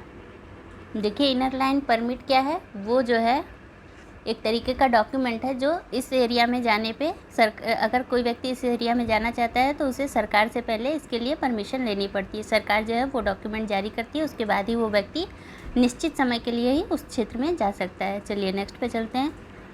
नेक्स्ट हमारा दिया हुआ है ऑपरेशन वनीला, ठीक है, ये वनीला नहीं वनीला है। ऑपरेशन वनीला संबंधित है ए मेडागास्कर में डायने चक्रवात से प्रभावित लोगों की मदद से, बी केरल में बाढ़ पीड़ितों की मदद से, सी दिया हुआ है मालदीव में कोरोना वायरस पीड़ितों की मदद से और डी दिया है फिजी में सुनामी पीड़ितों की मदद से। तो जो ऑपरेशन वनीला है वो जो है मेडागास्कर से संबंधित है, ठीक है। मेडागास्कर में डायने चक्रवात आया था, उससे प्रभावित लोगों की मदद के लिए ऑपरेशन वनीला चलाया गया था। नेक्स्ट पे चलते हैं। नेक्स्ट क्या है? सुमेलित कीजिए। पहली सूची दी हुई है और दूसरी सूची दी हुई है, ठीक है। इधर जो है पोर्टल जारी किया गया है जो उसकी नाम दिया हुआ है और दूसरी तरफ जो है किससे रिलेटेड है वो बताना है। तो हमें यहाँ पे सुमेलित करना है। चलिए देख लेते हैं। दिया हुआ है ए ई निरीक्षण, दूसरा दिया हुआ है बी संतुष्ट, तीसरा दिया है भुवन 3.0 और डी दिया है गति। इधर दिया है श्रमिक व नियोक्ता, दूसरा दिया है EPFO, तीसरा दिया है सड़क निर्माण और चौथा दिया है विकेंद्रीकृत नियोजन। तो चलिए मिलान कर लेते हैं। तो जो हमारी गति है यानी जो डी है वो जो है सड़क निर्माण से रिलेटेड है, ठीक है। तो डी का 3 होगा। डी का 3 अब यहाँ पे 2 में दे दिया है तो हमें 2 तो देखना पड़ेगा, 2 तो ऑलरेडी कैंसिल होगा। तीसरा क्या है भुवन 3, ठीक है, भुवन 3.0 यानी इसका 2 पार्ट पहले ही आ चुका है, ये हमारा तीसरा पार्ट है, ठीक है। भुवन 3.0 ये किससे रिलेटेड है? ये रिलेटेड है विकेंद्रीकृत नियोजन से। तो सी का जो है वो चौथा है, सी का जो है चौथा है, इन दोनों में ही हमें देखना था, तो ये वाला है। तो ये हमारा ऑलरेडी सी वाला जो है वो सही हो जाएगा, ठीक है। आंसर हमारा यहाँ पे ऑप्शन सी राइट होगा। तो ई निरीक्षण किससे हो गया? ई निरीक्षण हो गया EPFO से और संतुष्ट किससे हो गया? श्रमिक व नियोक्ता से। नेक्स्ट पे चलते हैं। नेक्स्ट दिया हुआ है मुख्यमंत्री कृषक दुर्घटना कल्याण योजना के संबंध में सत्य कथन है। पहला दिया हुआ है हाल ही में इस योजना को उड़ीसा सरकार द्वारा प्रारंभ किया गया है। दूसरा दिया हुआ है योजना के तहत ऐसे किसानों व बटाईदारों की आर्थिक मदद की जाएगी जो खेतों में काम करते समय दिव्यांग हो जाते हैं या जिनकी मृत्यु हो जाती है, ठीक है। तो पहला दिया है केवल 1, दूसरा दिया हुआ है केवल 2, तीसरा दिया हुआ है 1 और 2 दोनों और लास्ट वाला दिया है न तो 1 न तो 2, ठीक है। तो इसमें क्या हो जाएगा? इसमें जो है केवल दूसरा जो है वो सही है। क्यों? क्योंकि पहला जो है ये उड़ीसा से नहीं बल्कि यूपी से यानी उत्तर प्रदेश सरकार द्वारा जारी किया गया है, ठीक है। इसके द्वारा जो है जो अगर मृत्यु हो जाती है तो सरकार जो है उन्हें 5 लाख रुपए देगी और अगर 60% से अधिक दिव्यांग हैं तो उन्हें 2 लाख रुपए मिलते हैं, ठीक है, मिलेंगे यानी। नेक्स्ट दिया हुआ है सत्य कथन पहचानिए। पहला दिया हुआ है देश में नवाचार को बढ़ाने के लिए केंद्र सरकार ने प्रधानमंत्री की अध्यक्षता वाला राष्ट्रीय स्टार्टअप सलाहकार परिषद का गठन करने का निर्णय किया है। और दूसरा दिया हुआ है राष्ट्रीय स्टार्टअप सलाहकार परिषद के विभिन्न उद्देश्यों में से एक बौद्धिक संपदा अधिकारों का सृजन व संरक्षण करना भी है। चलिए कथन देख लेते हैं। कथन दिया हुआ है, जो पहला कथन दिया हुआ उसमें प्रधानमंत्री की अध्यक्षता नहीं है बल्कि किसकी अध्यक्षता है, प्रधानमंत्री की अध्यक्षता काट दीजिए। ये जो है अध्यक्षता वाणिज्य और उद्योग मंत्री की है, ठीक है, वो अध्यक्षता करेगा इसकी। तो दूसरा क्या दिया हुआ, दूसरा दिया हुआ राष्ट्रीय स्टार्टअप सलाहकार परिषद के विभिन्न उद्देश्यों में से एक बौद्धिक संपदा यानी इंटेलेक्चुअल प्रॉपर्टी की बात कर रहा है, यानी आईपी की बात कर रहा है, ठीक है, अधिकारों का सृजन व संरक्षण करना भी है। तो दूसरा जो है वो हमारा सही है, ठीक है, पहला गलत हो गया, दूसरा सही हो गया। तो यहाँ पे आंसर क्या जाएगा, केवल 2, ठीक है, ऑप्शन बी। नेक्स्ट पे चलते हैं। नेक्स्ट हमारा दिया हुआ है ऑपरेशन ट्विस्ट के से क्या तात्पर्य है। ए दिया है केंद्रीय बैंकों द्वारा अपनाई गई एक खुले बाजार की परिचालन प्रक्रिया। बी दिया है केंद्रीय बैंकों द्वारा सरकार को आपातकाल हेतु शून्य दरों पर दिया गया ऋण। सी दिया हुआ है केंद्रीय बैंक द्वारा अपने लाभ को अन्य बैंकों में निवेश करना। और डी दिया हुआ है बैंकों द्वारा एनपीए संपत्तियों के निस्तारण से जुड़ी प्रक्रिया, ठीक है। तो ऑपरेशन ट्विस्ट क्या है, ऑपरेशन ट्विस्ट जो है यहाँ पे हमारा ए सही हो जाएगा, केंद्रीय बैंक द्वारा अपनाई गई एक खुले बाजार की परिचालन प्रक्रिया, ठीक है। इसमें जो है जो रिजर्व बैंक है हमारी यानी जो आरबीआई है, वो जो शॉर्ट टर्म पे प्रतिभूतियाँ होती हैं उनकी जो है बिक्री करके उनसे जो प्राप्त आय होगा यानी उसको जो बेचने पे जो उनसे आय मिलेगी उनको, उससे वो क्या करेगी, दीर्घकालीन और जो लॉन्ग टर्म की जो हमारी सरकारी ऋण होंगी उसे खरीदेगी, ठीक है। चलिए नेक्स्ट दिया हुआ है हांगकांग कन्वेंशन का संबंध है। ए जहाज़ों की समुद्र में लूटपाट रोकने से। बी जहाज़ों की रिसाइकलिंग यानी पुनर्चक्रण से। सी अनन्य आर्थिक क्षेत्र में जहाज़ों की व्यापारिक गतिविधियों से। डी परमाणु हथियार व परमाणु ऊर्जा विहीन समुद्री परिवहन से। तो हांगकांग कन्वेंशन जो है ये जहाज़ों की रिसाइकलिंग से है, ठीक है। एक टाइम बाद क्या होता है, ये सभी जो है वो इनकी समय सीमा जो है वो समाप्त हो जाती है। तो उसके बाद जो है जब इनका हम किसी ऐसे चीज़ में प्रयोग कर लेते हैं जिससे जो है पॉल्यूशन, मानव हेल्थ पे जो है असर पड़ता है और साथ में पॉल्यूशन बढ़ जाता है, तो क्या कहते हैं इसके लिए जो है इसके निस्तारण के लिए यानी इसको हटाने के लिए जो है ऐसी कोई समस्या उत्पन्न ना हो, हांगकांग कन्वेंशन किया गया जिसमें जहाज़ों की रिसाइकलिंग की बात की गई है। चलिए नेक्स्ट पे चलते हैं। नेक्स्ट हमारा दिया हुआ है सुमेलित करना है 1 और 2 को। सैन्य अभ्यास दिए हुए हैं और देश दिया हुआ है यहाँ पे, ठीक है। ए दिया है दस्तलिक, इधर सैन्य अभ्यास देख लेते हैं, दस्तलिक, शक्ति, धर्म गार्जियन और काजिंद। और इधर दिया हुआ है भारत और कजाकिस्तान। दूसरा दिया हुआ है भारत जापान। तीसरा दिया हुआ है भारत फ्रांस और चौथा दिया हुआ है भारत उज्बेकिस्तान, ठीक है।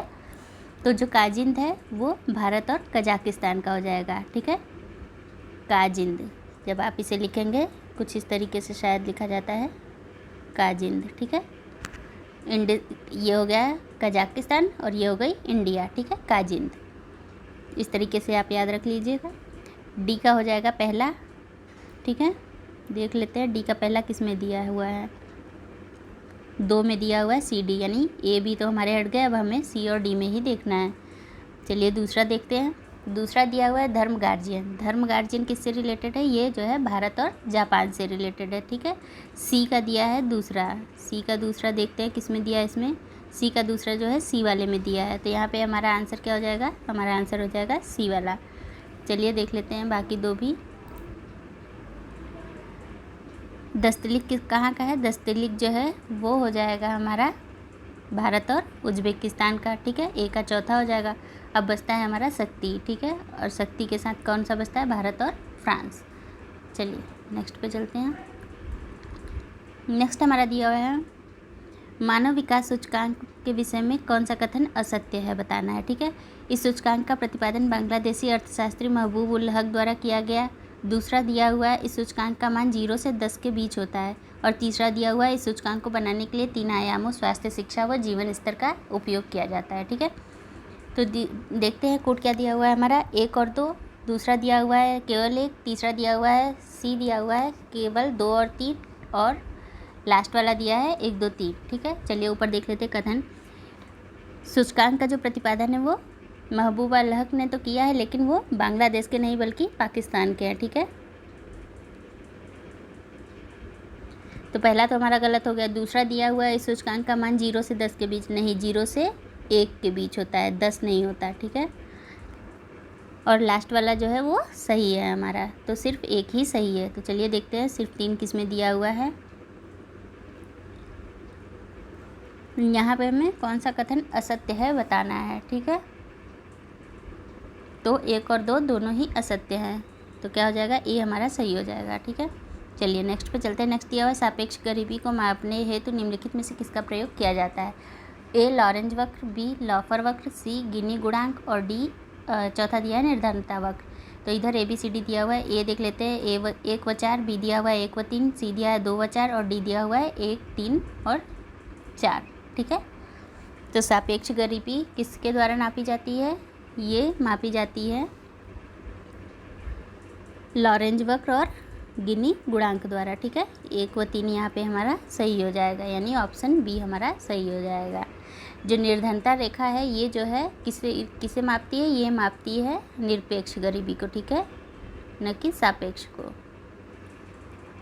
चलिए नेक्स्ट पे चलते हैं और देखते हैं अपना अगला क्वेश्चन क्या दिया हुआ है। हमारा अगला क्वेश्चन है निम्नलिखित में से सत्य कथन है, सत्य कथन बताना है। पहला दिया हुआ न्यूनतम समर्थन मूल्य कृषि उत्पादकों के लिए एक प्रकार की बीमा कीमत होती है। दूसरा दिया हुआ है कृषि लागत एवं मूल्य आयोग द्वारा वर्ष में 3 बार न्यूनतम समर्थन मूल्य की संतुष्टि की जाती है। ठीक है, दिया हुआ है केवल 1 सही है, केवल 2 सही है, तीसरा दिया है 1 व 2 दोनों सही है, और चौथा दिया हुआ है न तो 1 न ही 2।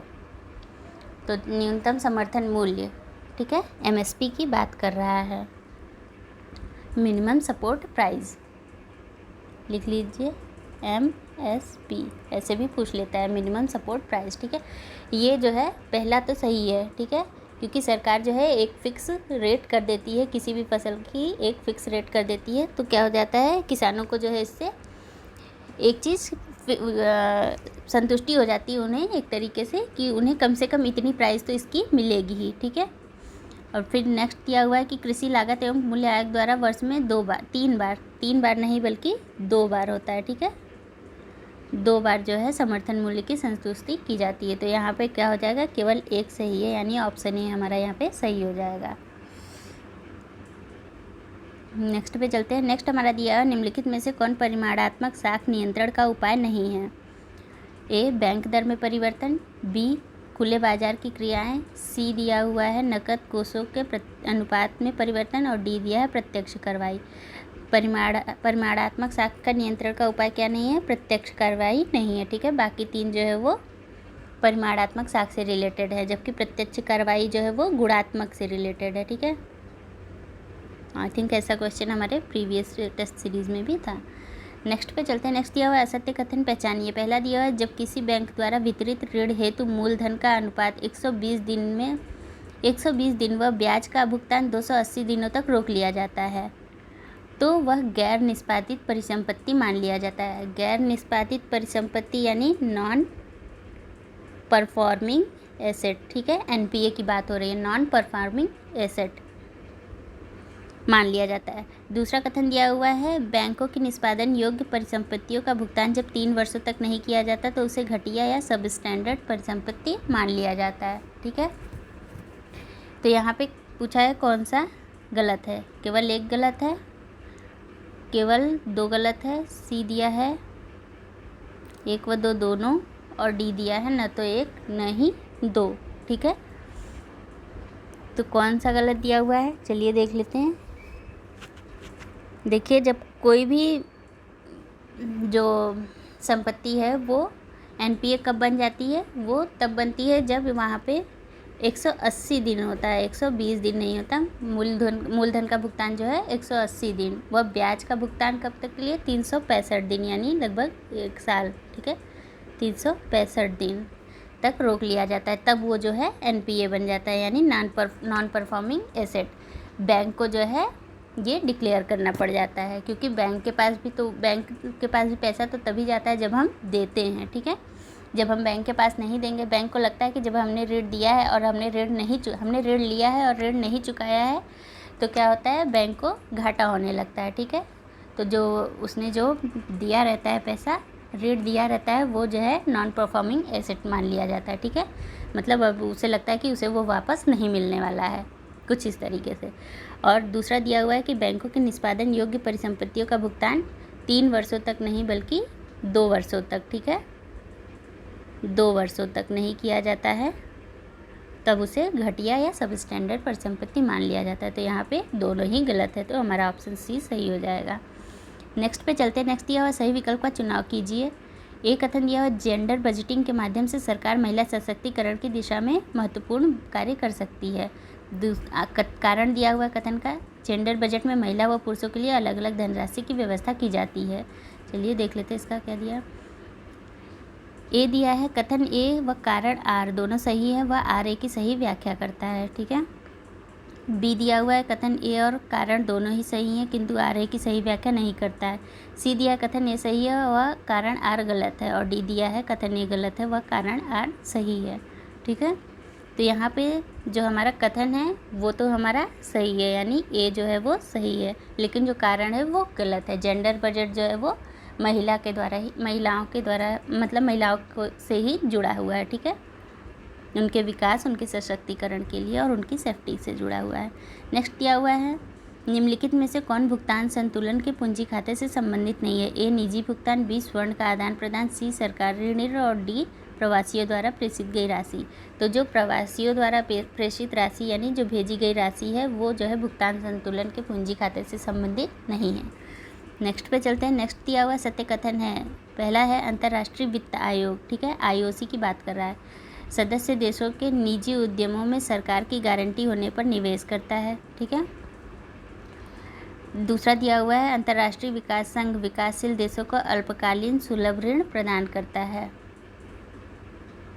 चलिए देख लेते हैं। दिया हुआ है केवल एक सही है, दूसरा दिया है केवल 2 सही है, तीसरा दिया है 1 और 2 दोनों ही, और तीसरा दिया है न तो 1 सही है न तो 2 सही है, ठीक है। देखिए जो अंतर्राष्ट्रीय वित्त निगम है और जो अंतर्राष्ट्रीय विकास संघ है, ठीक है, ये दोनों ही जो है किससे रिलेटेड है, विश्व बैंक से, ठीक है, दोनों ही विश्व बैंक की संस्था हैं, ठीक है। इनमें जो है पहला स्टेटमेंट दिया है कि सरकार की गारंटी होने पर निवेश करता है। नहीं, सरकार की गारंटी नहीं होती, ठीक है, बिना सरकार की गारंटी के निवेश करता है। तो पहला स्टेटमेंट जो है वो हमारा गलत हो गया, ठीक है। दूसरा दिया हुआ है कि अल्पकालीन सुलभ ऋण प्रदान करता है। जो अंतर्राष्ट्रीय विकास है, विकासशील देशों को अल्पकालीन नहीं बल्कि दीर्घकालीन ऋण, ठीक है, लॉन्ग टर्म वाला देता है, ठीक है। तो यहाँ पे दोनों ही गलत हो गया, तो ऑप्शन डी हमारा सही हो जाएगा। नेक्स्ट हमारा दिया हुआ है, कथन दिया हुआ है, सूचना एवं संचार प्रौद्योगिकी भारतीय अर्थव्यवस्था में वृद्धि में महत्वपूर्ण भूमिका निभा रहा है। कारण दिया है, भारत विश्व में सूचना एवं संचार प्रौद्योगिकी सेवाओं के निर्यात का एक प्रमुख केंद्र है। ए दिया है, कथन व कारण दोनों सही है, आर ए की सही व्याख्या करता है। दूसरा दिया हुआ कथन व कारण दोनों सही है, आर ए की सही व्याख्या नहीं करता है। तीसरा दिया हुआ है, कथन ए गलत है परंतु कारण आर सही है। और चौथा दिया कथन ए सही है परंतु कारण आर गलत है। तो यहाँ पे जो कथन और कारण दिया है दोनों ही सही है और आर जो है ए की व्याख्या सही कर रहा है, ठीक है। नेक्स्ट पे चलते हैं। नेक्स्ट हमारा दिया हुआ है, निम्नलिखित में से कौन सा सुमेलित नहीं है। ए कोलंबिया का पठार, गिरपदी पठार दिया है, इधर पठार दिया और उसका प्रकार दिया हुआ है कि किस प्रकार के पठार है। पठार जो है वो कई प्रकार के होते हैं, ठीक है। तो बी दिया है छोटा नागपुर का पठार, गुंबदाकार पठार है। सी दिया है अरब का पठार, महाद्वीपी पठार है। और डी दिया है दक्कन का पठार, ज्वालामुखी पठार है, ठीक है। इसमें जो कोलंबिया का पठार है यानी ऑप्शन ए, ये हमारा सुमेलित नहीं है। कोलंबिया का पठार जो है वो क्या कहेंगे उसको, चारों ओर से जो है वो एक तरीके से अंतरा पर्वती, ठीक है, अंतरा पर्वती पठार का उदाहरण है, ठीक है। इसमें क्या है, इसके चारों तरफ जो है वो पर्वत ही पर्वत है, बीच में ये कोलंबिया का पठार है। अंतरा पर्वती का मतलब ये होता है कि हर तरफ पर्वत है और बीच में एक पठार हो गया, तो ये कोलंबिया का पठार हो गया। और गिरपदी पठार की बात करें तो क्या है, गिरपदी पठार में क्या होता है, इसमें जो है एक तरफ तो ऊंचे पर्वत हो जाएंगे, ठीक है, और दूसरी तरफ क्या है, या तो खुला मैदान रहेगा या फिर वाटर बॉडी यानी पानी रहेगा, और बीच में ये पठार रहेगा। तो ये जो है गिरपदी पठार होता है। चलिए नेक्स्ट पे चलते हैं। नेक्स्ट दिया हुआ निम्न में से कौन सा एक ब्लॉक पर्वत का उदाहरण नहीं है? ए बासियस पर्वत, बी ब्लैक फॉरेस्ट, सी दिया है एटलस और डी दिया है सॉल्ट रेंज। ठीक है, तो जो हमारा एटलस है, ठीक है, एटलस जो है ये हमारा यहाँ पे सही आंसर हो जाएगा। क्यों? क्योंकि एटलस जो है वो वलित पर्वत है, यानी फोल्डेड माउंटेन है, वलित पर्वत है। जब दो शक्तियाँ जो है एक दूसरे की तरफ प्रेशराइज्ड होती हैं या आकर्षित होती हैं, तो क्या होता है, जो बीच की भाग होती है वो फोल्डेड हो जाती है। ठीक है, तो इस तरीके से जो है वलन का निर्माण होता है। इसी तरीके से एटलस का निर्माण हुआ है। बाकी तीन जो है वो ब्लॉक पर्वत हैं। नेक्स्ट पे चलते हैं। नेक्स्ट दिया हुआ संसार के बड़े द्वीपों के लिए उचित घटता क्रम कौन सा है? ए दिया हुआ है New Guinea, Madagascar, Greenland, Borneo. B दिया हुआ है Greenland, New Guinea, Borneo, Madagascar. C दिया हुआ है Madagascar, Greenland, New Guinea, Borneo. और डी दिया है ग्रीनलैंड, मेडागास्कर, न्यू गिनी और बोर्नियो। तो घटता क्रम बताना है, मतलब सबसे पहले हमें सबसे बड़ा वाला बताना है, फिर छोटा वाला, फिर छोटा वाला, फिर छोटा वाला, इस तरीके से बताना है। ठीक है, तो यहाँ पे हमारा ऑप्शन भी सही हो जाएगा। ग्रीनलैंड जो है वो सबसे बड़ा महाद्वीप है, महाद्वीप नहीं सॉरी द्वीप। ग्रीनलैंड जो है वो सबसे बड़ी द्वीप है। उसके बाद जो है न्यू गिनी आता है, उसके बाद बोर्नियो आता है, और जो उसके बाद मेडागास्कर आता है। लेकिन मेडागास्कर जब प्रशांत महासागर की बात होती है तो प्रशांत महासागर का ये सबसे बड़ा द्वीप है। ठीक है, नेक्स्ट पे चलते हैं। नेक्स्ट हमारा निम्नलिखित में से कौन सी झील एशिया को यूरोप से अलग करती है? ए भूमध्य सागर, बी कैस्पियन सागर, सी काला सागर और डी बाल्टिक सागर। ठीक है, तो कैस्पियन सागर हम जानते हैं कि यूरोप और एशिया को अलग करती है। नेक्स्ट पे चलते हैं। और कैस्पियन सागर जो है वो सबसे बड़ी झील है, विश्व की सबसे बड़ी झील।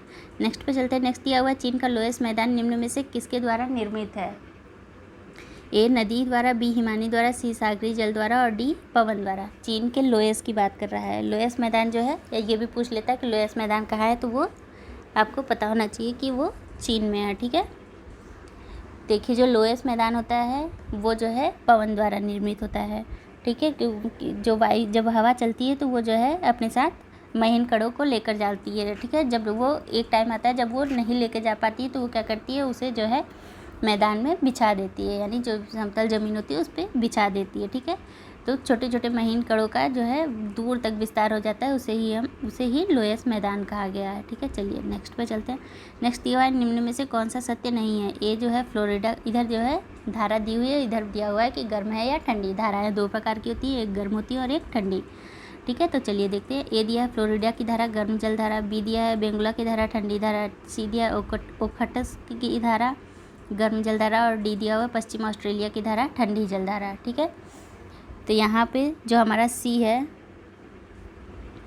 ओखटस्क की धारा। ठीक है, ये जो है उत्तरी प्रशांत महासागर की धारा है। ठीक है, और ये गर्म नहीं बल्कि ठंडी धारा है। ठीक है, ठंडी धारा है, तो यहाँ पे हमारा ऑप्शन सी सही हो जाएगा, क्योंकि सुमेलित नहीं थी। नेक्स्ट दिया हुआ निम्नलिखित कथनों पर विचार कीजिए। ए दिया है हरमट्टन एक ठंडी पवन है जो पश्चिम अफ्रीका में प्रवाहित होती है। बी दिया है मिस्ट्रल एक ठंडी पवन है जो फ्रांस के मध्य मैसिफ से चलती है। सी दिया है विली विली उष्णकटिबंधीय चक्रवात है जो ऑस्ट्रेलिया में उत्पन्न होती है। उपरोक्त में से कौन सा कथन सही है? ठीक है, तो चलिए देखते हैं। ए दिया है 1 और 2, बी दिया है 2 और 3, सी दिया है 1 और 3 और डी दिया है 1, 2, 3। कौन सा सही है? तो यहाँ पे जो हमारा दूसरा कथन है मिस्ट्रल ठंडी पवन है फ्रांस के मैसिफ से चलती है, और विली विली उष्णकटिबंधीय चक्रवात है जो ऑस्ट्रेलिया में आती है। तो ये दोनों ही हमारे सही हैं। तो आंसर क्या हो जाएगा? हमारा आंसर हो जाएगा 2 और 3, बी वाला। ठीक है, अब जो हरमट्टन यहाँ पे पहला दिया हुआ है, हरमट्टन जो है वो पश्चिमी अफ्रीका में तो प्रवाहित होती है, लेकिन ये ठंडी पवन नहीं है बल्कि गर्म पवन है। ठीक है, हॉट है। चलिए नेक्स्ट पे चलते हैं। नेक्स्ट दिया हुआ है पृथ्वी पर सर्वाधिक घने वन पाए जाते हैं। ए दिया है विषुवत रेखा के पास, बी दिया है ध्रुवों के पास, सी दिया है कर्क रेखा के पास और डी दिया है मकर रेखा के पास। तो हम जानते हैं कि विषुवत रेखा पे तापमान जो है सर्वाधिक रहता है वर्ष पर, और बारिश भी अधिक होती है। तो जहाँ पे ये दोनों विशेषताएँ पाई जाएंगी वहाँ पे वन अधिक पाए जाएंगे, अधिक घने वन पाए जाएंगे। ठीक है, तो क्या हो जाएगा? ऑप्शन ए हमारा सही हो जाएगा, विषुवत रेखा के पास। नेक्स्ट दिया हुआ है कर्क रेखा निम्न में से किस राज्य से होकर नहीं गुजरती है? ठीक है, देखिए जो 23.5 डिग्री नॉर्थ की जो रेखा है उसे हम कर्क रेखा बोलते हैं, ठीक है, ट्रॉपिक ऑफ कैंसर। ये पूछा है कि भारत के किस राज्य से नहीं होके गुजरती, तो कर्क रेखा जो है वो भारत के 8 राज्य से होके गुजरती है, ठीक है, जिसमें जो है बिहार नहीं आता है। तो यहाँ पे बिहार हमारा सही हो जाएगा कि बिहार से होकर नहीं गुजरती। चलिए देख लेते हैं किससे किससे होकर गुजरती है। ये गुजरती है राजस्थान से, मध्य प्रदेश से, पश्चिम बंगाल से, ठीक है, इसके साथ ही गुजरात से, छत्तीसगढ़ से, झारखंड से, और गुजरती है कहाँ से, त्रिपुरा से, मिज़ोरम से, ठीक है।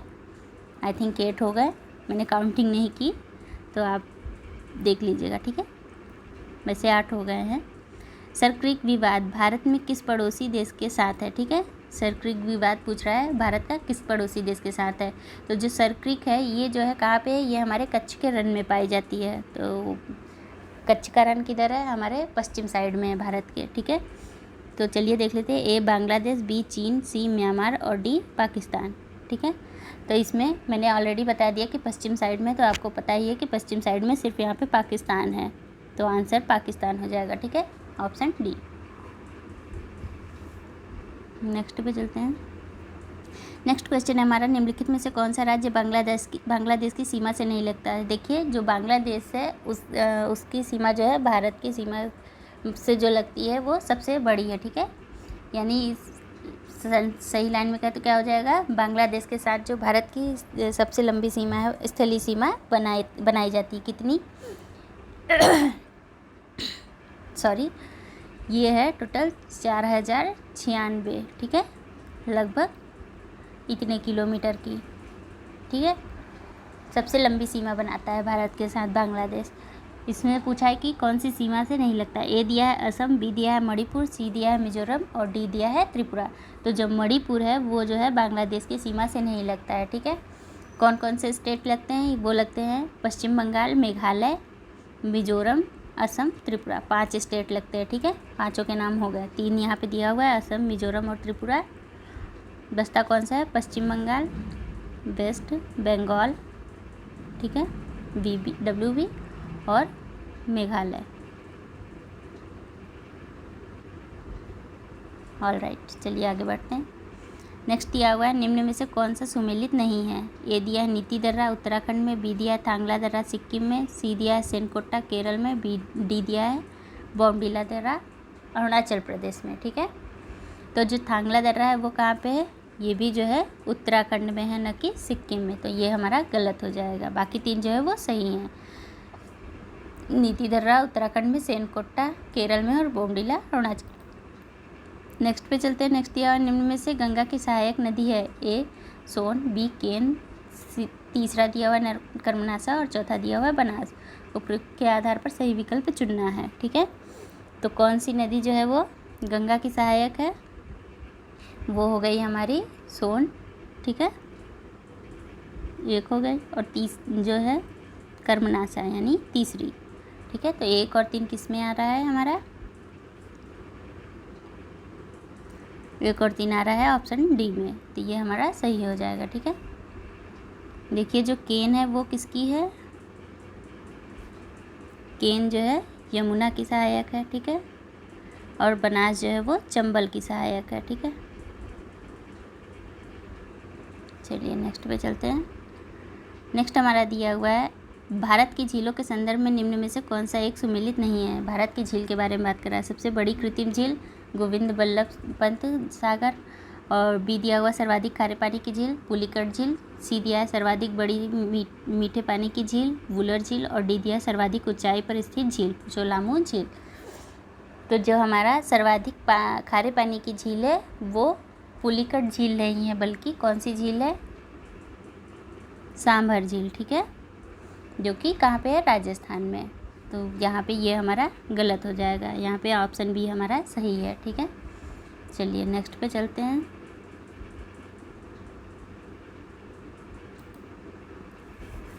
नेक्स्ट क्वेश्चन है हमारा,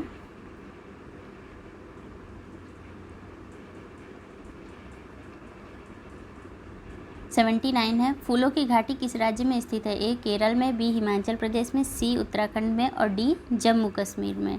तो फूलों की घाटी कहाँ है, फूलों की घाटी जो है वो उत्तराखंड में, ठीक है। ये हमारा सही हो जाएगा। कहाँ पे है? चमोली ज़िले में। उत्तराखंड में एक चमोली ज़िला है, वहाँ पे फूलों की घाटी है। और केरल में क्या है? केरल में जो है वो ऐसे क्लिक कर लीजिए, शांत घाटी है, ठीक है, साइलेंट वैली। चलिए आगे चलते हैं। नेक्स्ट दिया हुआ है जलोढ़ मिट्टी के संदर्भ में कौन सा कथन सत्य नहीं है? ए दिया हुआ है यह भारत में सर्वाधिक विस्तार वाली मिट्टी है। बी दिया है इसमें नाइट्रोजन एवं जीवांश की प्रचुर मात्रा होती है। सी दिया है यह धान, गेहूँ, गन्ना, दलहन आदि की खेती के लिए उपयुक्त होती है। और डी दिया है यह नदी द्वारा अपरदित पदार्थों से निर्मित होती है, ठीक है। तो जलोढ़ मिट्टी में जो है नाइट्रोजन और जीवांश की मात्रा नहीं पाई जाती है, ठीक है। तो ये हमारा गलत हो जाएगा। यहाँ पे दिया है प्रचुर मात्रा में पाई जाती है, जबकि ये नहीं पाया जाता है। इसमें जो है नाइट्रोजन और जीवांश की कमी होती है, ठीक है। जबकि क्या पाया जाता है? पोटास और चूना जो है अधिक मात्रा में पाया जाता है। बाकी तीन क्या है? वो सही है। नेक्स्ट पे चलते हैं। नेक्स्ट दिया और निम्नलिखित में से कौन सा सुमेलित नहीं है? ए दिया टिहरी बांध जिस भागीरथी नदी पर बना है। बी दिया भाखड़ा बांध सतलज नदी पर बना है। सी दिया इडुक्की बांध पेरियार नदी पर बना है। और डी दिया हुआ है सरदार सरोवर बांध ब्यास नदी पर बना है, ठीक है। तो कौन सा गलत है? यहाँ पे सुमेलित नहीं है हमसे पूछ रहा है, तो सरदार सरोवर बांध ऑप्शन डी हमारा सही हो जाएगा। ये ब्यास नदी पर नहीं बल्कि नर्मदा नदी पर बना है, ठीक है, सरदार सरोवर बांध। बाकी तीन जो है वो सही है। नेक्स्ट पे चलते हैं। नेक्स्ट दिया हुआ सुमेलित नहीं है। प्रोटॉन की खोज जो है गोल्डस्टीन ने की, न्यूट्रॉन की खोज चैडविक ने, इलेक्ट्रॉन की थॉमसन ने। उपयुक्त में से कोई नहीं, तो सुमेलित नहीं है। कौन सा हो जाएगा यहाँ पे गलत? यहाँ पे हो जाएगा ऑप्शन डी जो है हमारा गलत हो जाएगा, क्योंकि ये सभी सुमेलित हैं, ठीक है। चलिए नेक्स्ट पे चलते हैं। नेक्स्ट हमारा दिया है 1 माइक्रोन होता है। यहाँ दिया है ए 10⁻10 मीटर का हो गया, इधर हो जाएगा 10⁻6 मीटर। इधर नेक्स्ट दिया हुआ है 9.46 इंटू 10⁻15 और डी दिया हुआ है 3 इंटू 10⁻16 मीटर, ठीक है। तो माइक्रोन की बात कर रहा है, तो माइक्रोन जो है माइक्रोन कौन सा हो जाएगा? ये हो जाएगा बी वाला, ठीक है, 10⁻6 मीटर। यहाँ पे जो ये वाला दिया हुआ है ए, ठीक है, ये किसका है? ये एंगस्ट्रॉम का है, ठीक है। एंगस्ट्रॉम को इस तरीके से लिखते हैं, है ना। और फिर ये वाला जो है ये एक प्रकाश वर्ष की बात कर रहा है। एक ये सभी जो है एक एक की है, ठीक है। एक प्रकाश वर्ष बराबर इतना होता है, इस तरीके से इसे पढ़ते हैं, यानी लाइट ईयर। और लास्ट जो है वो पारसेक है, ठीक है।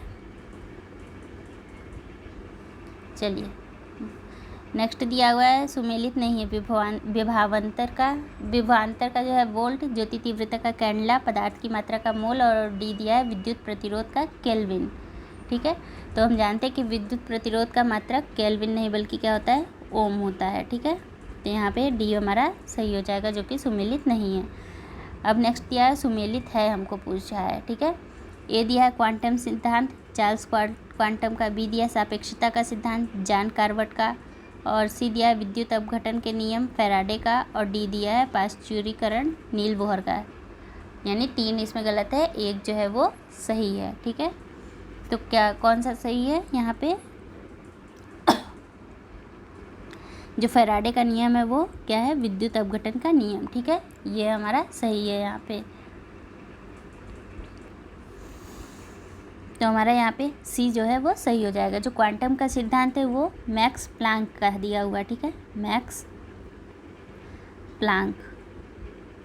सापेक्षता का सिद्धांत हम जानते हैं आइंस्टीन का है, आइंस आधा ना फिर सर पिटीन ना, आइंस्टीन का। और पाश्चुरीकरण का जो है वो लुई पास्चर का है। ये करेक्ट मैचिंग है, ठीक है। चलिए नेक्स्ट पे चलते हैं। नेक्स्ट दिया हुआ है सूची 1 और सूची 2 को सुमेलित कीजिए। एक दिया हुआ है रात में तारों का टिमटिमाना किसके कारण होता है? इधर दिया पूर्ण आंतरिक परावर्तन। बी दिया हीरे का चमकना प्रकाश का अपवर्तन। सी दिया है साबुन के बुलबुलों का साबुन के बुलबुलों का रंगीन दिखाई देना प्रकाश का प्रकीर्णन। और डी दिया है सूर्योदय व सूर्यास्त के समय सूर्य का लाल दिखाई देना प्रकाश का व्यतिकरण, ठीक है। तो यहाँ पे दिया है हमसे क्या पूछा है? सूची 1 और सूची 2 को सुमेलित करना है। ठीक है,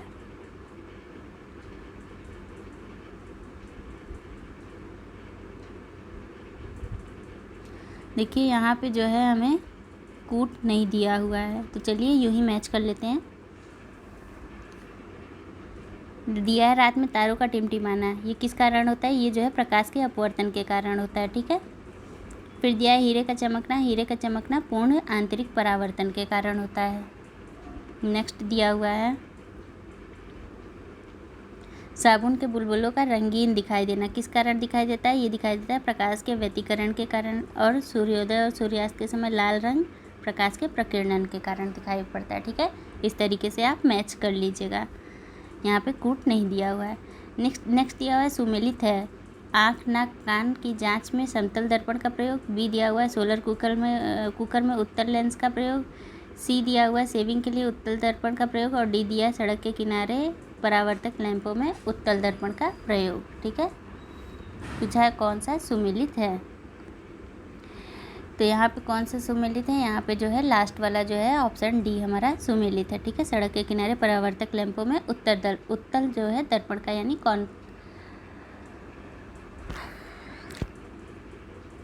उत्तल दर्पण का प्रयोग किया जाता है। ठीक है, अब चलिए देख लेते हैं। जो नाक की जांच में जो है अवतल दर्पण का प्रयोग किया जाता है, न कि समतल दर्पण का, अवतल दर्पण। ठीक है, सोलर कुकर में समतल दर्पण का प्रयोग किया जाता है, समतल दर्पण का। ठीक है, सेविंग के लिए भी अवतल दर्पण का प्रयोग किया जाता है, ये वाले का ही। ठीक है, चलिए नेक्स्ट पे चलते हैं। नेक्स्ट दिया हुआ है सूची 1 और सूची 2 दी हुई है, उसको सुमेलित करना है। नोबल तेल दिया हुआ, मतलब इधर साइड में नाम दिया हुआ है और इधर साइड में उसका केमिकल नेम दिया हुआ है। ठीक है, चलिए नोबल तेल दिया हुआ है, चूना पत्थर दिया हुआ, रसायनों का राजा दिया हुआ, कपड़ा धोने का सोडा दिया हुआ है, trinitroglycerine, calcium carbonate, sulphuric अम्ल, सोडियम कार्बोनेट। ठीक है, चलिए मैचिंग कर लेते हैं। तो नोबल तेल को जो है क्या कहा जाता है? नोबल तेल जो है वो ट्राई नाइट्रोग्लिसरीन। ठीक है, चूना पत्थर को कैल्शियम कार्बोनेट कहा जाता है, रसायनों का राजा जो है सल्फ्यूरिक अम्ल को कहा जाता है, और कपड़ा धोने का साबुन सोडा जो है वो सोडियम कार्बोनेट है। यानी यहाँ पे 1 2 3 4 तीनों ही सही हैं, पहला ऑप्शन सही हो जाएगा। नेक्स्ट दिया हुआ है 89 सुमेलित नहीं है। पीतल दिया हुआ है, तांबा एवं जस्ता, कांसा दिया हुआ है, तांबा और टिन से बनता है, टंका दिया हुआ है, तांबा और निकिल से बनता है, और स्टेनलेस स्टील दिया है, लोहा एवं निकिल एवं क्रोमियम से बनता है। ठीक है, तो यहाँ पे कौन सा गलत हो जाएगा? जो सुमेलित नहीं है वो है टंका। ठीक है, क्यों? क्योंकि टंका जो है वो टिन और शीशे से बनता है, ये गलत हो जाएगा। टिन और शीशे से बनता है, सॉरी। नेक्स्ट पे चलते हैं। नेक्स्ट दिया हुआ है सुमेलित नहीं है, व्यावसायिक नेम दिया हुआ है और इधर जो है रासायनिक नेम दिया हुआ। ठीक है, तो दिया हुआ है साधारण नमक, सोडियम बाइकार्बोनेट। ठीक है, बेकिंग सोडा लाल दवा दी हुई है, पोटेशियम परमैंगनेट। सी दिया हुआ है plaster of Paris, calcium sulphate hemihydrate, और संगमरमर दिया हुआ है कैल्शियम कार्बोनेट। कौन सा सुमेलित नहीं है ये हमसे पूछ रहा है। तो देखिए जो साधारण नमक है उसे सोडियम क्लोराइड बोला जाता है, सोडियम बाइकार्बोनेट नहीं बोला जाता है। ठीक है, तो ये हमारा यहाँ पे सुमेलित नहीं है, बाकी 3 जो है वो हमारे सुमेलित है। ठीक है, लाल दवा, potassium permanganate, plaster of Paris, calcium sulphate hemihydrate, और संगमरमर कैल्शियम कार्बोनेट। ठीक है, नेक्स्ट पे चलते हैं। नेक्स्ट हमारा दिया है एंथोलॉजी, पुष्पों का अध्ययन, हिस्टोलॉजी, कवकों का अध्ययन, सी दिया है फाइकोलॉजी, शैवालों का अध्ययन, और डी दिया हुआ है पैरासिटोलॉजी, परजीवों का अध्ययन। कौन सा सुमेलित नहीं है ये पूछ रहा है। ठीक है, तो यहाँ पे बी जो है हिस्टोलॉजी वो सुमेलित नहीं है हमारा। ठीक है, हिस्टोलॉजी में किसका अध्ययन किया जाता है? हिस्टोलॉजी में ऊतकों का अध्ययन किया जाता है। ठीक है, ऊतक यानी टिश्यू। ठीक है, चलिए, और कवकों का अध्ययन जो है वो माइकोलॉजी में किया जाता है। नेक्स्ट पे चलते हैं। नेक्स्ट दिया हुआ है सूची 1 और सूची 2 को सुमेलित करना है। प्रकंद, शल्ककंद, घनकंद, स्तंभकंद दिया हुआ है, अदरक, आलू, लहसुन और सूरन कौन सा किसका उदाहरण है यानी एग्जाम्पल है, ये हमें बताना है। चलिए यहीं पे मैच कर लेते हैं। प्रकंद जो है किसका उदाहरण है? अभी हमने शुरू में देखा था। तो किसका उदाहरण है? ये जो है हल्दी और अदरक का। ठीक है, हल्दी हमारा उस वाले ऑप्शन में था। ठीक है, इस वाले ऑप्शन में जो है अदरक दिया हुआ है। अब बात करते हैं किसकी? स्तंभकंद की। स्तंभकंद की क्या है? ये जो है आलू जो है इसका उदाहरण है। ठीक है, घन कंद में सूरन आ जाएगा। सूरन है जिमकंद, यानी जिसे हम क्या कहते हैं, बंडा टाइप में कुछ कहते हैं, ऐसे ही कुछ कहते हैं।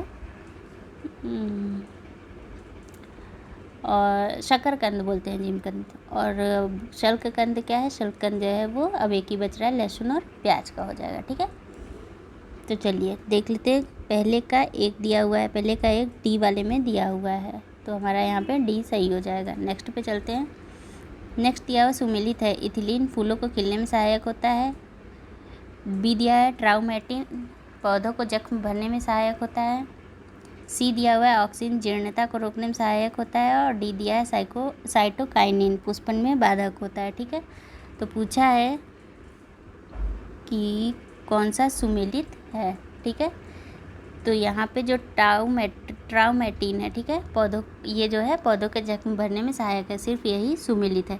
इथिलीन जो है वो क्या करता है? वो फलों को पकाने में सहायता करता है, न कि फूलों को खिलने में सहायता करता है। जो फूलों को खिलने में सहायता करता है उसे फ्लोरीजेंस कहते हैं। ठीक है, फ्लोरीजेंस कहते हैं। ठीक है, चलिए नेक्स्ट पे चलते हैं और देखते हैं अपना अगला क्वेश्चन क्या है। नेक्स्ट हमारा दिया हुआ दिया हुआ है कि सूची 1 और सूची 2 को सुमेलित करना है। इधर रोग दिया हुआ है, उससे कौन सा अंग जो है वो प्रभावित होता है। ए दिया हुआ है टाइफाइड, बी दिया हुआ है पीलिया, सी दिया है प्लेग और डी दिया है टिटनेस। इधर दिया है फेफड़े, तंत्रिका तंत्र, लीवर और आंत। टाइफाइड जो है वो आंत से रिलेटेड हो गई। ठीक है, चलिए पेन ले लेते हैं और मैच कर लेते हैं। टाइफाइड जो है वो आंत से रिलेटेड हो गई। पीलिया जो है वो लीवर से रिलेटेड हो गई। ठीक है, प्लेग जो है वो फेफड़े से हो गई और टिटनेस जो है वो तंत्रिका तंत्र से हो जाएगी। ठीक है, तो इस तरीके से हमारा मैच होगा, तो क्या हो जाएगा? ऑप्शन बी हमारा यहाँ पे सही हो जाएगा। नेक्स्ट पे चलते हैं और देखते हैं नेक्स्ट क्या है। नेक्स्ट दिया हुआ है निम्न तथ्यों में से कौन सा कथन असत्य है। ए दिया लॉर्ड कार्ल लैंडस्टीनर ने रक्त को एंटीजन और एंटीबॉडी प्रतिक्रिया के आधार पर 4 समूहों में विभक्त किया था। ठीक है, तो ये हमारा कथन सही है। नेक्स्ट दिया हुआ है एक व्यक्ति से दूसरे व्यक्ति में रुधिर चढ़ाते समय दाता एवं ग्राही दोनों के रुधिर की जांच आवश्यक होती है। ये भी हमारा सही है। ठीक है, तीसरा दिया हुआ है रुधिर में फाइब्रिनोजन और प्रोथाम्बिन नामक प्रोटीन पाए जाते हैं। ये भी हमारा सही है।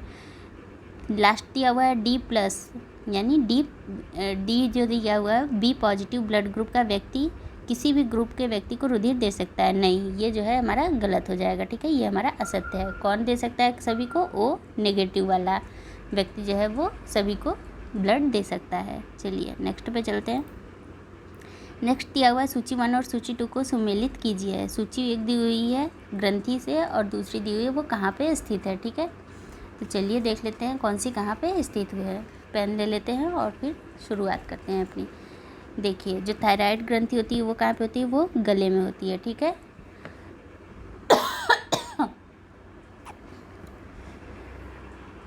थाइमस ग्रंथि कहाँ पे होती है? वो होती है वक्ष में। ठीक है, और फिर आती है हमारी एड्रिनल जो है वो उधर में होती है। अब बचती है एक ही, वो होती है पीयूष ग्रंथि जो कि मस्तिष्क में। ठीक है, इसी तरीके से हम देखते हैं तो ये किस में आता है? ये हमारा आता है ऑप्शन नंबर सी, यानी तीसरा हमारा सही हो जाएगा। नेक्स्ट पे चलते। नेक्स्ट दिया हुआ है प्रमस्तिष्क यानी सेरेब्रम की बात कर रहा है कि संबंध में कौन सा कथन असत्य है। ए, यह मस्तिष्क का सबसे बड़ा भाग है। बी, यह मस्तिष्क के शीर्ष पार्श्व तथा पश्च भागों को ढके रहता है, यानी कवर करे रहता है। सी, यह दृष्टि व श्रवण शक्ति का नियंत्रण करता है। और डी, यह घृणा, प्रेम, भय, हर्ष, कष्ट के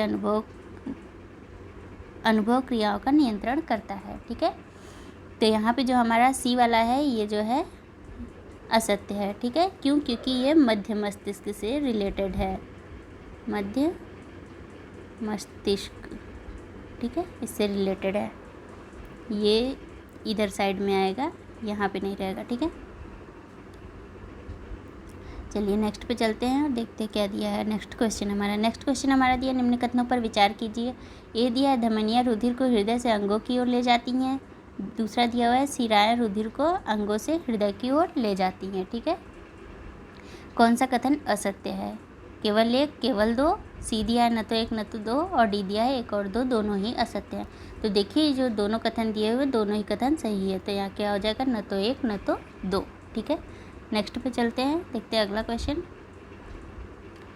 अगला हमारा दिया हुआ है सुमेलित नहीं है, एंजाइम दिया हुआ है और वो कौन सा किस में परिवर्तित करता है ये दिया गया है। ए दिया है लाइपेज, प्रोटीन को अमीनो अम्ल में। बी दिया है माल्टेज, माल्टोज को ग्लूकोज व शर्करा में। सी दिया है लैक्टेज, लैक्टोज को ग्लूकोज एवं गैलेक्टीज में। डी दिया है सुक्रोज, सुक्रोज को ग्लूकोज एवं फ्रक्टोज में। ठीक है, तो यहाँ पे कौन सा सुमेलित नहीं है, यहाँ पे जो हमारा ऑप्शन ए दिया हुआ है लाइपेज, प्रोटीन को अमीनो अम्ल में। ठीक है, ये जो है गलत दिया हुआ है। ठीक है, ये क्या करता है, ये जो है इमिल्सीकृत व वसाओं को ग्लिसरीन एवं फैटी एसिड्स में बदलता है। ठीक है, न कि प्रोटीन को अमीनो अम्ल में। जो प्रोटीन को अमीनो अम्ल में बदलता है वो कौन सा एंजाइम है, वो होता है इरोप्सिन, आधा प स और न, इरोप्सिन। ठीक है, प्रोटीन को अमीनो अम्ल में परिवर्तित करता है। बाकी तीन क्या है, वो सुमेलित हैं। नेक्स्ट देखते हैं। नेक्स्ट या नगरीय क्षेत्र तभी माने जाते हैं जब निम्न में से किस विशेषता की अर्हता पूरी करते हैं। ए, वहाँ की न्यूनतम जनसंख्या 5,000 हो। बी, वहाँ का जनघनत्व कम से कम 400 व्यक्ति प्रति वर्ग किलोमीटर हो। सी, वहाँ कार्यशील पुरुषों का न्यूनतम 75% जो है वो गैर कृषि कार्यों में नियोजन हो। और डी, उपर्युक्त सभी। ठीक है, तो यहाँ पे सभी तथ्य जो है वो नगरीकरण से रिलेटेड है। ठीक है, यानी नगरीकरण की विशेषताएं हैं। नेक्स्ट हमारा है भारतीय नगरों को जनसंख्या के आधार पर 6 वर्गों में विभाजित किया गया है। निम्न में से कौन सा युग्म बेमेल है। नगर वर्ग देख लेते हैं और जनसंख्या देख लेते हैं। ए दिया है, पहला नगर वर्ग दिया हुआ है 1 लाख या उससे अधिक। तीसरा नगर वर्ग दिया हुआ है 20,000 से 49,000। और पाँचवा दिया है 5,000 से 9,999।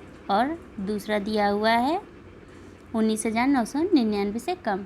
ठीक है, तो यहाँ पे जो हमारा लास्ट वाला है डी, ये गलत हो जाएगा। ठीक है, क्यों, क्योंकि जो है दूसरा जो है, जो हमारा 6 वर्गों में से जो दूसरा वर्ग है वो जो है 50,000 से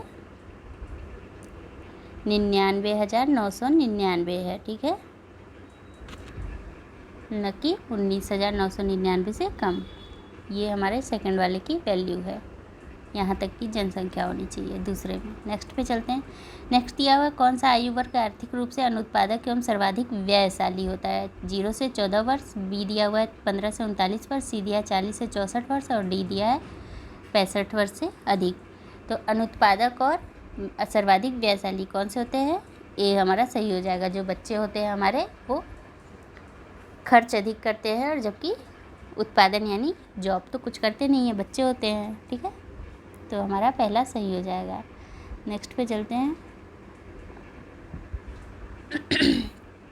नेक्स्ट क्वेश्चन है हमारा, निम्न कथनों में से कौन सा कथन असत्य है। 2011 की जनगणना के अनुसार उत्तर प्रदेश की 10 की वृद्धि 20.22% रही है। उत्तर प्रदेश का जनघनत्व 829 व्यक्ति प्रति वर्ग किलोमीटर रहा है। सी है, उत्तर प्रदेश की साक्षरता दर 68.2% रही है। और डी दिया है, उत्तर प्रदेश में 2001 से 11 के दौरान साक्षरता में 11.34% की वृद्धि हुई है। ठीक है, तो यहाँ पे हमारा जो सी है वो गलत हो जाएगा। ठीक है, उत्तर प्रदेश की साक्षरता दर कितनी है, 68.2% नहीं बल्कि कितनी है, 67.7% है। ठीक है, बाकी तीन जो है वो सही है। नेक्स्ट पे चलते हैं। नेक्स्ट दिया हुआ निम्न कथनों पर विचार कीजिए। 2011 की जनगणना के अनुसार भारत में न्यूनतम साक्षरता वाला राज्य राजस्थान रहा है। ठीक है, ये हमने ऑलरेडी पहले देख रखा है, तो यहाँ पे राजस्थान नहीं बल्कि क्या हो जाएगा, बिहार हो जाएगा। ठीक है, करेक्ट करते चलते हैं, बिहार हो जाएगा। नेक्स्ट दिया हुआ सर्वाधिक 10 की वृद्धि दर वाला राज्य मेघालय रहा है। ठीक है, नहीं, क्या दिया हुआ है, हाँ, सर्वाधिक 10 की वृद्धि दर वाला राज्य मेघालय रहा है। तीसरा दिया हुआ है सर्वाधिक शिशु लिंगानुपात वाला राज्य अरुणाचल प्रदेश रहा है। और चौथा दिया है न्यूनतम 10 की जनसंख्या वृद्धि दर वाला राज्य केरल रहा है। ठीक है, तो यहाँ पे क्या है, उपयुक्त में से कौन से कथन असत्य है। ठीक है, ये हमसे पूछ रहा है। केवल 1 और 3, केवल 2 और 3, केवल 1 और 4 और केवल 3 और 4। ठीक है, तो यहाँ पे जो हमारा 2 और 3 है ये दोनों ही असत्य हो जाएंगे। ठीक है, बाकी जो है वो सही है। नेक्स्ट पे चलते हैं। नेक्स्ट दिया हुआ है निम्नलिखित कथनों पर विचार कीजिए। एक दिया है तापमान बढ़ने पर प्रकाश संश्लेषण की दर में वृद्धि होती है। दूसरा दिया है तापमान कम होने पर प्रकाश संश्लेषण की दर में कमी होती है। तीसरा दिया है प्रकाश संश्लेषण की दर 30 से 35 डिग्री सेंटीग्रेड तापमान पर अधिकतम होती है। कौन सा कथन सही है? तो ये तीनों ही कथन जो है वो हमारे सही हैं। तो क्या हो जाएगा? ऑप्शन डी हमारा सही हो जाएगा, 1, 2, 3। ठीक है, नेक्स्ट पे चलते हैं। नेक्स्ट दिया हुआ है एक तालाब के परितंत्र में जीव भार का पिरामिड होता है। सीधा, उल्टा, उल्टा सीधा, उपयुक्त में से कोई नहीं। ठीक है, तो क्या होगा? तालाब का परितंत्र जो है वो, परितंत्र में जीव भार का जो पिरामिड होता है वो उल्टा बनता है। ठीक है, जो प्राथमिक उत्पादक होते हैं वो यहाँ पे अधिक होते हैं लेकिन उनका जो भार होता है वो कम होता है। ठीक है, जबकि जो मांसाहारी जंतु होते हैं उनकी संख्या कम होती है लेकिन उनका भार अधिक होता है। ठीक है, इसलिए ये पिरामिड जो है वो उल्टा बनता है। नेक्स्ट पे चलते हैं। नेक्स्ट दिया है जैविक अनुक्रमण यानी सक्सेशन में कुल कितनी अवस्थाएं होती हैं। ठीक है, ए 4, बी 5, सी 6 और डी 7। ठीक है, तो यहाँ पे जो है वो कुल कितनी स्टेजेस होती हैं? वो होती हैं 6, यानी हमारा सी जो है वो सही हो जाएगा। कौन कौन सी होती है? एक होती है न्यूडेशन, दूसरी होती है इन्वेशन या माइग्रेशन, तीसरी होती है एक्सिस, चौथा होता है कॉम्पिटिशन, पांचवा होता है रिएक्शन और छठवा होता है स्टेबलाइजेशन यानी स्थिरीकरण। ठीक है, नेक्स्ट पे चलते हैं। मैंने यहाँ पे 6 स्टेज आपको बताई हैं। नेक्स्ट दिया हुआ है सबसे कम जैव विविधता किस समुदाय में पाई जाती है? ए चरम में यानी क्लाइमैक्स में कम जैव विविधता की बात कर रहा है। बी क्रम की यानी सेरल में, और सी दिया है पायोनियर यानी नवीन में। डी दिया है उपयुक्त में से कोई नहीं। तो जो सबसे नई होगी उसमें जो है सबसे कम जैव विविधता समुदाय पाई जाएगी। ठीक है, किस समुदाय में पाई जाएगी? नवीन में। ठीक है, ऑप्शन सी हमारा सही हो जाएगा। नेक्स्ट दिया हुआ है झील एवं उससे संबंधित स्थल के संबंध में कौन सुमेलित नहीं है? रोपड़ झील हरियाणा, चिल्का झील ओडिशा, लोकटक झील मणिपुर, रुद्रसागर त्रिपुरा में। ठीक है, तो जो हमारी रोपड़ झील है यानी ऑप्शन ए हमारा ये सही हो जाएगा। ठीक है, क्यों? क्योंकि ये सुमेलित नहीं है। यहाँ पे हरियाणा नहीं बल्कि क्या हो जाएगा? पंजाब। ठीक है, पंजाब की रोपड़ झील है। नेक्स्ट पे चलते हैं। नेक्स्ट दिया हुआ है प्रवाल भित्तियों के संदर्भ में निम्नलिखित में से कौन सा कथन सत्य है? एक दिया हुआ है प्रवाल भित्ति के जीवित रहने के लिए 20 डिग्री सेंटीग्रेड से 21 डिग्री सेंटीग्रेड तापमान आवश्यक होता है। दूसरा दिया है प्रवालों के विकास के लिए अवसाद रहित जल होना आवश्यक है। तीसरा दिया है प्रवाल भित्तियों को समुद्र के वर्षावन भी कहा जाता है। और चौथा दिया है समुद्री पारितंत्र में प्रवाल एक कीस्टोन की प्रजाति मानी जाती है। तो यहाँ पे जो ऑप्शन दिए हैं उसमें चारों जो है वो सही हो जाएंगे। ठीक है, देखिए ये प्रवाल भित्तियाँ जो है वो अधिक गहराई तक नहीं रख सकती हैं क्योंकि इन्हें जीवित रहने के लिए रोशनी चाहिए होती है, यानी सूर्य का प्रकाश चाहिए होता है और ऑक्सीजन भी चाहिए होता है। ठीक है, और दोनों ही जो है समुद्र में गहराई में नहीं मिलती हैं, इसलिए ये जो है कहाँ पे होती हैं? समुद्र के किनारे पे ही होती हैं, यानी छिछले पानी में मिलती हैं। नेक्स्ट दिया हुआ है सागरीय बायोम में प्राथमिक उपभोक्ता होते हैं। उपभोक्ता की बात कर रहा है। ठीक है, ए दिया है फाइटोप्लैंक्टन, बी दिया है जू प्लैंक्टन, सी दिया है नेक्टन और डी दिया है बेंथस। तो जू प्लैंक्टन जो है हमारा प्राथमिक उपभोक्ता हो जाएगा। ठीक है, और प्राथमिक अगर उत्पादक की बात करें तो फाइटोप्लैंक्टन होगा। नेक्स्ट पे चलते हैं। नेक्स्ट दिया हुआ है भारत में क्षेत्रफल की दृष्टि से सबसे बड़ा जैवमंडल रिजर्व कौन सा है? ए नीलगिरी, बी सुंदरवन, सी मन्नार की खाड़ी और डी कच्छ का रण। ठीक है, तो कच्छ का रण जो है वो सबसे बड़ा जैवमंडल रिजर्व है भारत का। अभी हमने कच्छ की रण की बात की थी सर क्रीक से रिलेटेड। ठीक है, जो कि यहाँ पे स्थित है। नेक्स्ट पे चलते हैं। नेक्स्ट दिया है हड़प्पा संस्कृति से प्राप्त हुई मोहरों में निम्न में से किस पशु का अंकन नहीं है? ए हाथी का, बी गाय का, सी गैंडा का और डी बाघ का। ठीक है, हम जानते हैं कि हमें जो त्रिपुरुष की मूर्ति जो है, या मूर्ति नहीं क्या कहते हैं, जो मुद्रा यानी जो मुद्रा प्राप्त हुई थी उसमें जो है 4 जानवर बने हुए हैं जिसमें गाय नहीं बना हुआ है। ठीक है, चलिए तो यहाँ पे हमारा ऑप्शन बी जो है वो सही हो जाएगा। जो 4 जानवर हैं वो कौन कौन से हैं? वो हैं हाथी, बाघ और गैंडा और भैंसा, ठीक है, गाय नहीं है वहाँ पे। नेक्स्ट चलते हैं। नेक्स्ट दिया हुआ संस्कारों का वर्णन किस मूल पाठ में किया गया है? ए दिया है गृहसूत्र, बी दिया है धर्मसूत्र, सी दिया है श्रौतसूत्र और डी दिया है मनुस्मृति। देखिए 3 सूत्र होते हैं, 3 सूत्र यहाँ पे दिए हुए हैं, गृहसूत्र, धर्मसूत्र और श्रौतसूत्र, ठीक है।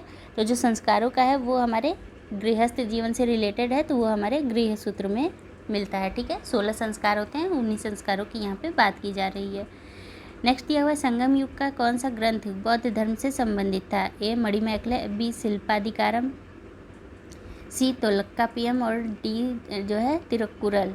तो यहाँ पे जो मणिमेखले है वो जो है संगम युग यहाँ पे ये चारों ही जो है संगम युग से जो है रिलेटेड है, लेकिन बौद्ध धर्म से जो है वो मणिमेखले संबंधित है, ठीक है। इसके हम रचनाकार की बात करें तो कौन है जिसने इसकी रचना की है? वो है सितैले सतनार, ठीक है। डिफ़िकल्ट नेम है थोड़ा सा। चलिए नेक्स्ट पे चलते हैं। नेक्स्ट हमारा क्वेश्चन है निम्नलिखित में से सुमेलित कीजिए। अधिकारी दिया हुआ है और कार्य दिया हुआ है। समाहर्ता, सन्निधाता, कर्मांतिक और व्यवहारिक कूट में हमें मिलान करना है। इधर दिया है कोषाधिकारी, इधर दिया है महासंग्राहक, इधर दिया है मुख्य न्यायाधीश और खानों का प्रमुख, ठीक है।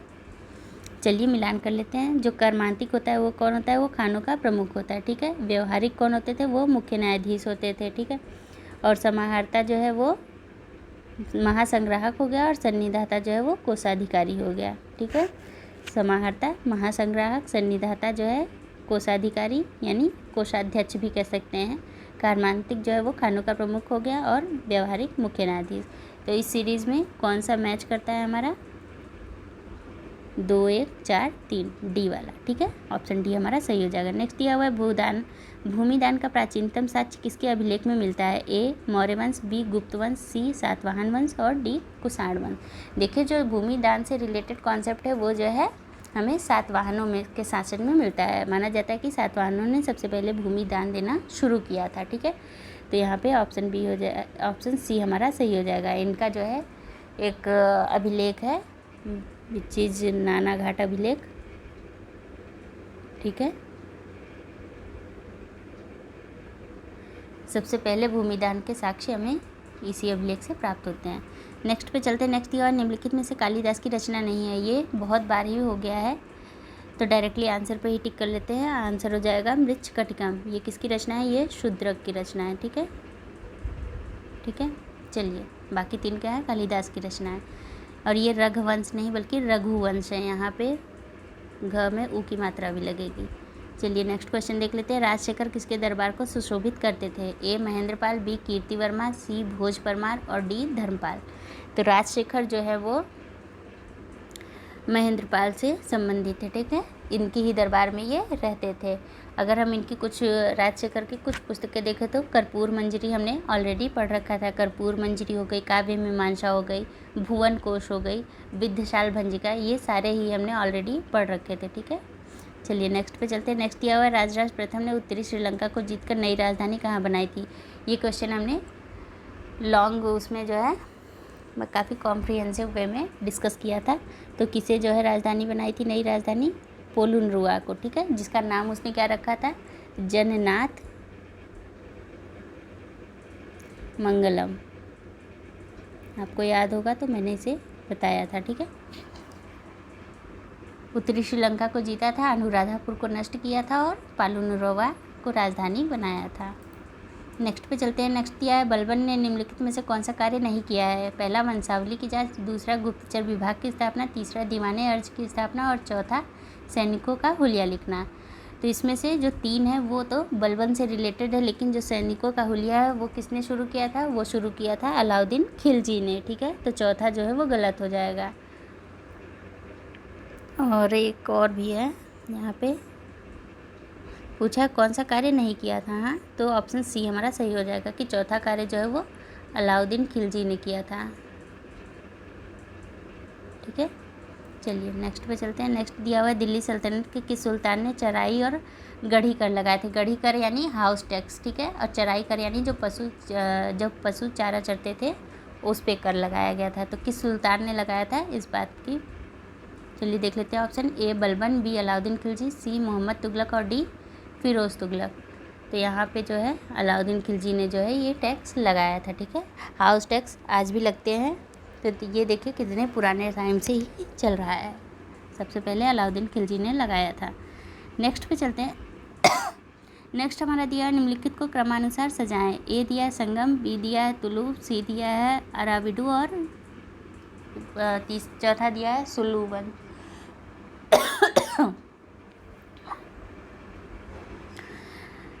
देखिए ये सभी क्या है, ये सभी जो है विजयनगर से रिलेटेड वहाँ पे जितने वंशों ने शासन किया उनके नाम दिए हुए, ठीक है। तो इन्हें आप देख लीजिए। सबसे पहले संगम वंश था, ठीक है, पहला, ठीक है।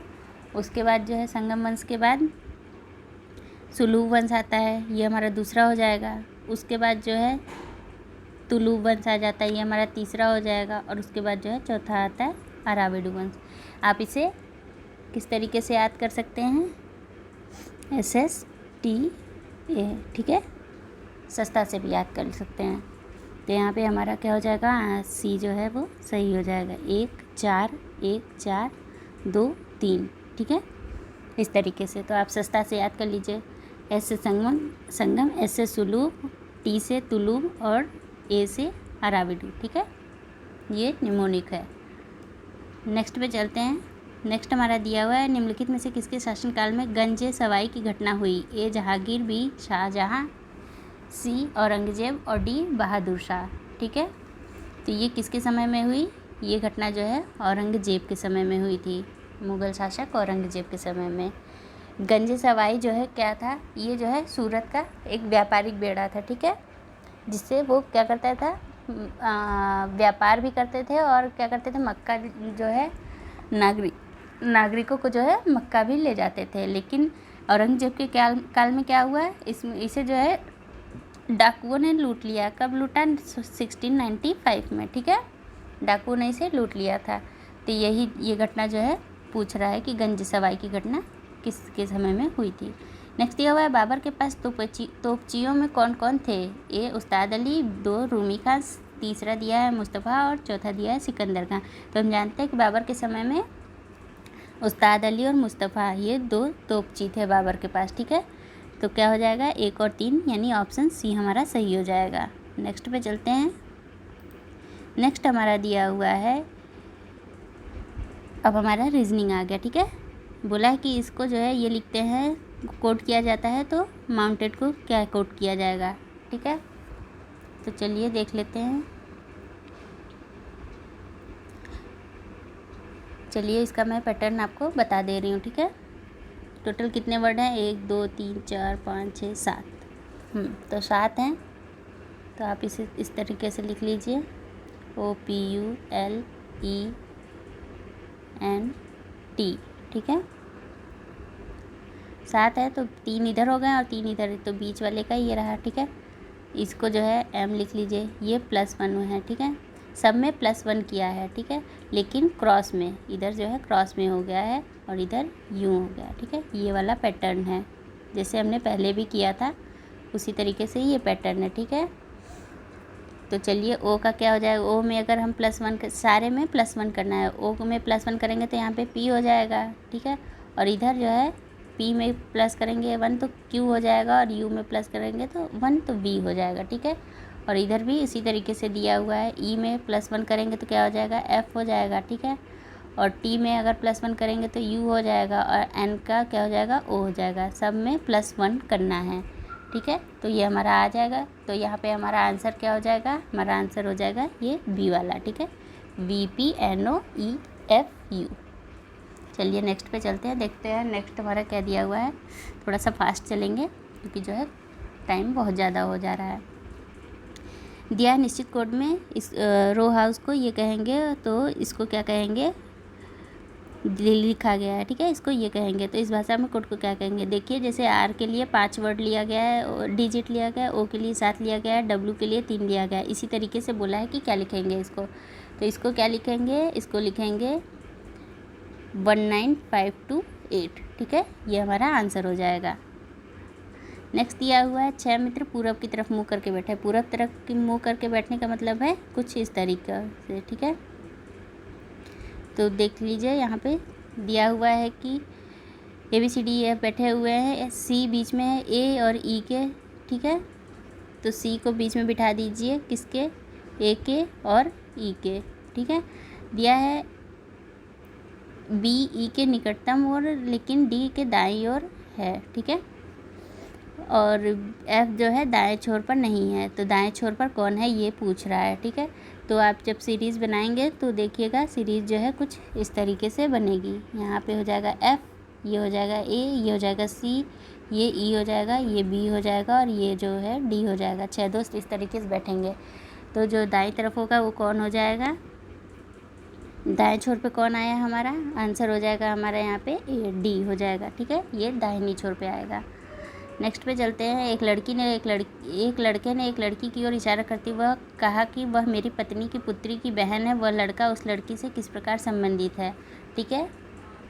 वह जो है उस लड़की का क्या होगा, पिता होगा, ठीक है। नेक्स्ट पे चलते हैं। नेक्स्ट दिया हुआ है सही विकल्प। एक अनुक्रम दिया गया है जिसमें एक पद लुप्त है। दिए गए विकल्पों में से सही विकल्प को चुनना है, चुनकर अनुक्रम को पूरा करना है। 112, 124, 156 और यहाँ पे दिया है 208, ठीक है। देखिए यहाँ पे पहले में 12 ऐड हो रहा है, ठीक है। फिर इधर जो है 32 हो जाएगा 124 में और 32, ठीक है। फिर यहाँ पे 52 आएगा और 52 के बाद जो है यहाँ पे क्या आ जाएगा, यहाँ पे 72 आ जाएगा, ठीक है। और 12 और 32 के बीच में कितने का डिफरेंस आ रहा है, 20 का। और 32 और फिर यहाँ पे 52 के बीच में कितने का डिफरेंस आएगा, वो भी 20 का आएगा। तो नेक्स्ट वाला जो आएगा 52 और 72 के बीच में जो डिफरेंस आना चाहिए वो 20 का आना चाहिए। तो यहाँ पे हमारा आंसर क्या हो जाएगा, आंसर हो जाएगा 280। बी वाला यहाँ पे सही हो जाएगा। नेक्स्ट पे चलते हैं। नेक्स्ट दिया है एक अनुक्रम दिया है जिसमें एक पद लुप्त है। नीचे दिए गए विकल्पों में से सही विकल्प चुनना है, ठीक है। ये कुछ इस तरीके से है ABC, ठीक है। CDE यहाँ पे हो जाएगा, C के बाद D आएगा, ठीक है। और फिर CDE फिर यहाँ पे F आएगा, ठीक है। तो ये सेकंड वाला जो है वो सही हो जाएगा, यानी B हमारा सही हो जाएगा। नेक्स्ट पे चलते हैं और देखते हैं अगला क्वेश्चन क्या है। अगला क्वेश्चन दिया हुआ है एक अनुक्रम दिया गया है जिसमें से एक लुप्त है। दिए गए विकल्पों में से दिए गए विकल्पों में वह सही विकल्प चुनिए जो अनुक्रम को पूरा करे। 0, 5, 60, 615, ठीक है। तो देखिए यहाँ पे जो सीरीज़ आएगी वो कितने की आएगी, यहाँ पे 5 की आएगी, यहाँ पे 55 की आ रही है, ठीक है। और 60 और 615 के बीच में 555 की आ रही है, ठीक है। हम देख रहे हैं कि एक एक 5 डिजिट जो है वो बढ़ता जा रहा है। तो नेक्स्ट में क्या आएगा, 615 में अगर हम 5 5 5 5 जोड़ दें तो क्या आ जाएगा आंसर हमारा आंसर आ जाएगा यहाँ पे 6170, ठीक है। ये हमारा सही आंसर होगा। नेक्स्ट हो जाएगा निम्नलिखित प्रश्न में से दिए गए विकल्पों में संबंधित शब्द को चुनिए। आयोडीन की कमी से क्या होता है, घेंघा रोग हो जाता है। तो एनीमिया किसकी कमी से होता है, वो होता है आयरन की कमी से। बी हमारा सही हो जाएगा। नेक्स्ट पे चलते दिया है निम्नलिखित प्रश्न में एक कथन का अनुसरण करते हुए 2 कार्यवाही दी गई है। कथन में दी गई जानकारी के आधार पर आपको कथन जानकारी को सत्य मानना है, तब यह निर्धारित करना है कि कौन सी कार्यवाही उचित है, ठीक है। यह सड़क दुर्घटनाओं में चालक की तुलना में पीछे बैठे सवारी यात्री के सिर को अधिक चोट पहुंचती है। कार्यवाही दी है, पहला दिया है सवारी यात्री को भी हेलमेट पहनना चाहिए। दूसरा दिया नियम में बदलाव होना चाहिए कि पीछे बैठे सवारी यात्रियों के लिए हेलमेट पहनना अनिवार्य कर देना चाहिए, लेकिन चालक के लिए यह स्वैच्छिक होना चाहिए। केवल एक अनुसरण करता है, केवल 1 और 2 अनुसरण करता है, केवल 2 अनुसरण करता है, या तो 1 अनुसरण करता है या तो 2 अनुसरण करता है, ठीक है। तो यहाँ पे हमारा आंसर क्या हो जाएगा, आंसर हो जाएगा हमारा ए वाला, ठीक है। केवल 1 अनुसरण करता है, क्योंकि दूसरे वाले में भी चोट तो लगती ही है ड्राइवर को, ऐसा तो नहीं है, उसे स्वैच्छिक करना आवश्यक नहीं है, ठीक है। नेक्स्ट दिया हुआ है पासा दिया गया है, 2 के विपरीत हमसे पूछा है। तो जब आप इसे देखेंगे दोनों में जो है 6 कॉमन है, तो हम यही पासा ले लेंगे। 6 के नीचे 6 लिख देंगे, ठीक है। इधर 5, इधर 1, इधर जो है 2, इधर 4। तो हम देख रहे हैं 2 के विपरीत क्या आ रहा है, 5 आ रहा है, ठीक है। तो 5 हमारा आंसर हो जाएगा, ऑप्शन सी हमारा सही हो जाएगा। नेक्स्ट पे चलते हैं। नेक्स्ट दिया हुआ है निर्देश दिया है निम्नलिखित प्रत्येक प्रश्न में दिए गए विकल्पों में लुप्त संख्या ज्ञात करनी है, ठीक है। यहाँ दिया है तो देखिए यहाँ पे पैटर्न है 15 दूनी 30, 30 और प्लस 5 35 हो गया, 11 तिया 33, 33 प्लस 6 39 हो गया। तो यहाँ पे क्या हो जाएगा, 20 एक कम 20, 20 7 27। तो ऑप्शन में दिया हुआ है 27, हमारा 27 जो है वो सही हो जाएगा, ऑप्शन सी। ठीक है, नेक्स्ट पे चलते हैं। नेक्स्ट हमारा दिया हुआ है, बोलता है कि राजू राम का पड़ोसी है और वह रामू से दक्षिण पूर्व की तरफ 100 मीटर की दूरी पर रहते हैं। बेड़ू राजू के पड़ोसी है और राजू से दक्षिण पश्चिम की तरफ 100 मीटर दूर है। खादर बेड़ू के पड़ोसी है और वह 100 मीटर की दूरी पर उत्तर पश्चिम के रूप में स्थित हैं। फिर रामू के संबंध में खादर में घर की स्थिति है। ठीक है, रामू के संदर्भ में पूछ रहा है, जब आप ऐसे बनाएंगे तो ये एक कुछ इस तरीके का ब्लॉक बन जाएगा। ठीक है, इस तरीके का और फिर इस तरीके का। ठीक है, यहाँ पे आप रामू को बिठा लीजिएगा और यहाँ पे राजू को, राजू से शुरुआत हुई है। ठीक है, और फिर जो है वेणु और फिर खादर। ठीक है, तो ये जो स्थिति हमसे पूछ रहा है, ये वाली पूछ रहा है, तो ये कहाँ पे हो जा रही है, ये पश्चिम में हो जा रही है और दक्षिण में हो जा रही है। तो ऑप्शन बी हमारा सही हो जाएगा, दक्षिण और पश्चिम। ठीक है, ऑप्शन बी। नेक्स्ट पे चलते हैं। नेक्स्ट हमारा दिया हुआ है, नीचे दी गई आकृतियों में विषम आकृति ज्ञात करनी है। देखिए आकृतियाँ देख लेते हैं। पहले में क्रॉस दिया हुआ है ट्रायंगल में और पाई दिया हुआ है और बीटा दिया हुआ है। ठीक है, दूसरे में भी क्रॉस पाई और बीटा दिया हुआ है, तीसरे में भी क्रॉस पाई बीटा दिया हुआ है, लेकिन चौथे में जो है क्रॉस नहीं दिया हुआ है बल्कि 2 बीटा दिया हुआ है। तो ये जो है अलग आकृति हो गई, आंसर हमारा डी हो जाएगा। ठीक है, नेक्स्ट पे चलते हैं। नेक्स्ट दिया हुआ है, दिए गए प्रत्येक प्रश्न में कुछ कथन और उनके बाद उन कथनों पर आधारित कुछ निष्कर्ष दिए गए। हालांकि उनमें सामान्य ज्ञात तथ्यों से भिन्नता हो सकती है। सभी निष्कर्ष पढ़ें और फिर निर्धारित करें कि दिए गए कौन से निष्कर्ष दिए गए कथनों में आधार पर युक्ति संगत है।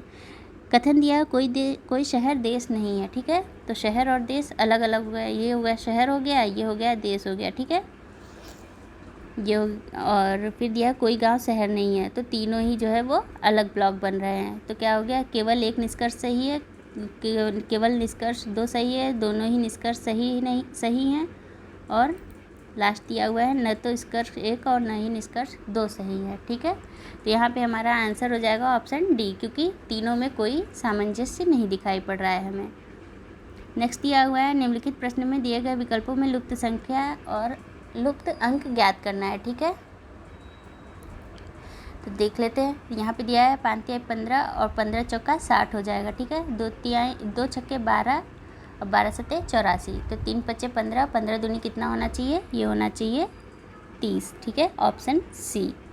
ये हमारा आज का आखिरी क्वेश्चन था और इसी के साथ हमारा ये टेस्ट सीरीज़ ख़त्म होता है, टेस्ट पेपर ख़त्म होता है, मतलब हमारा 3rd वाला। मिलते हैं हम अपने अगले प्रैक्टिस सेट के साथ। तब तक के लिए थैंक यू सो मच। अगर आपको वीडियो अच्छा लगे तो प्लीज़ लाइक शेयर और सब्सक्राइब ज़रूर कीजिएगा। Thank you so much.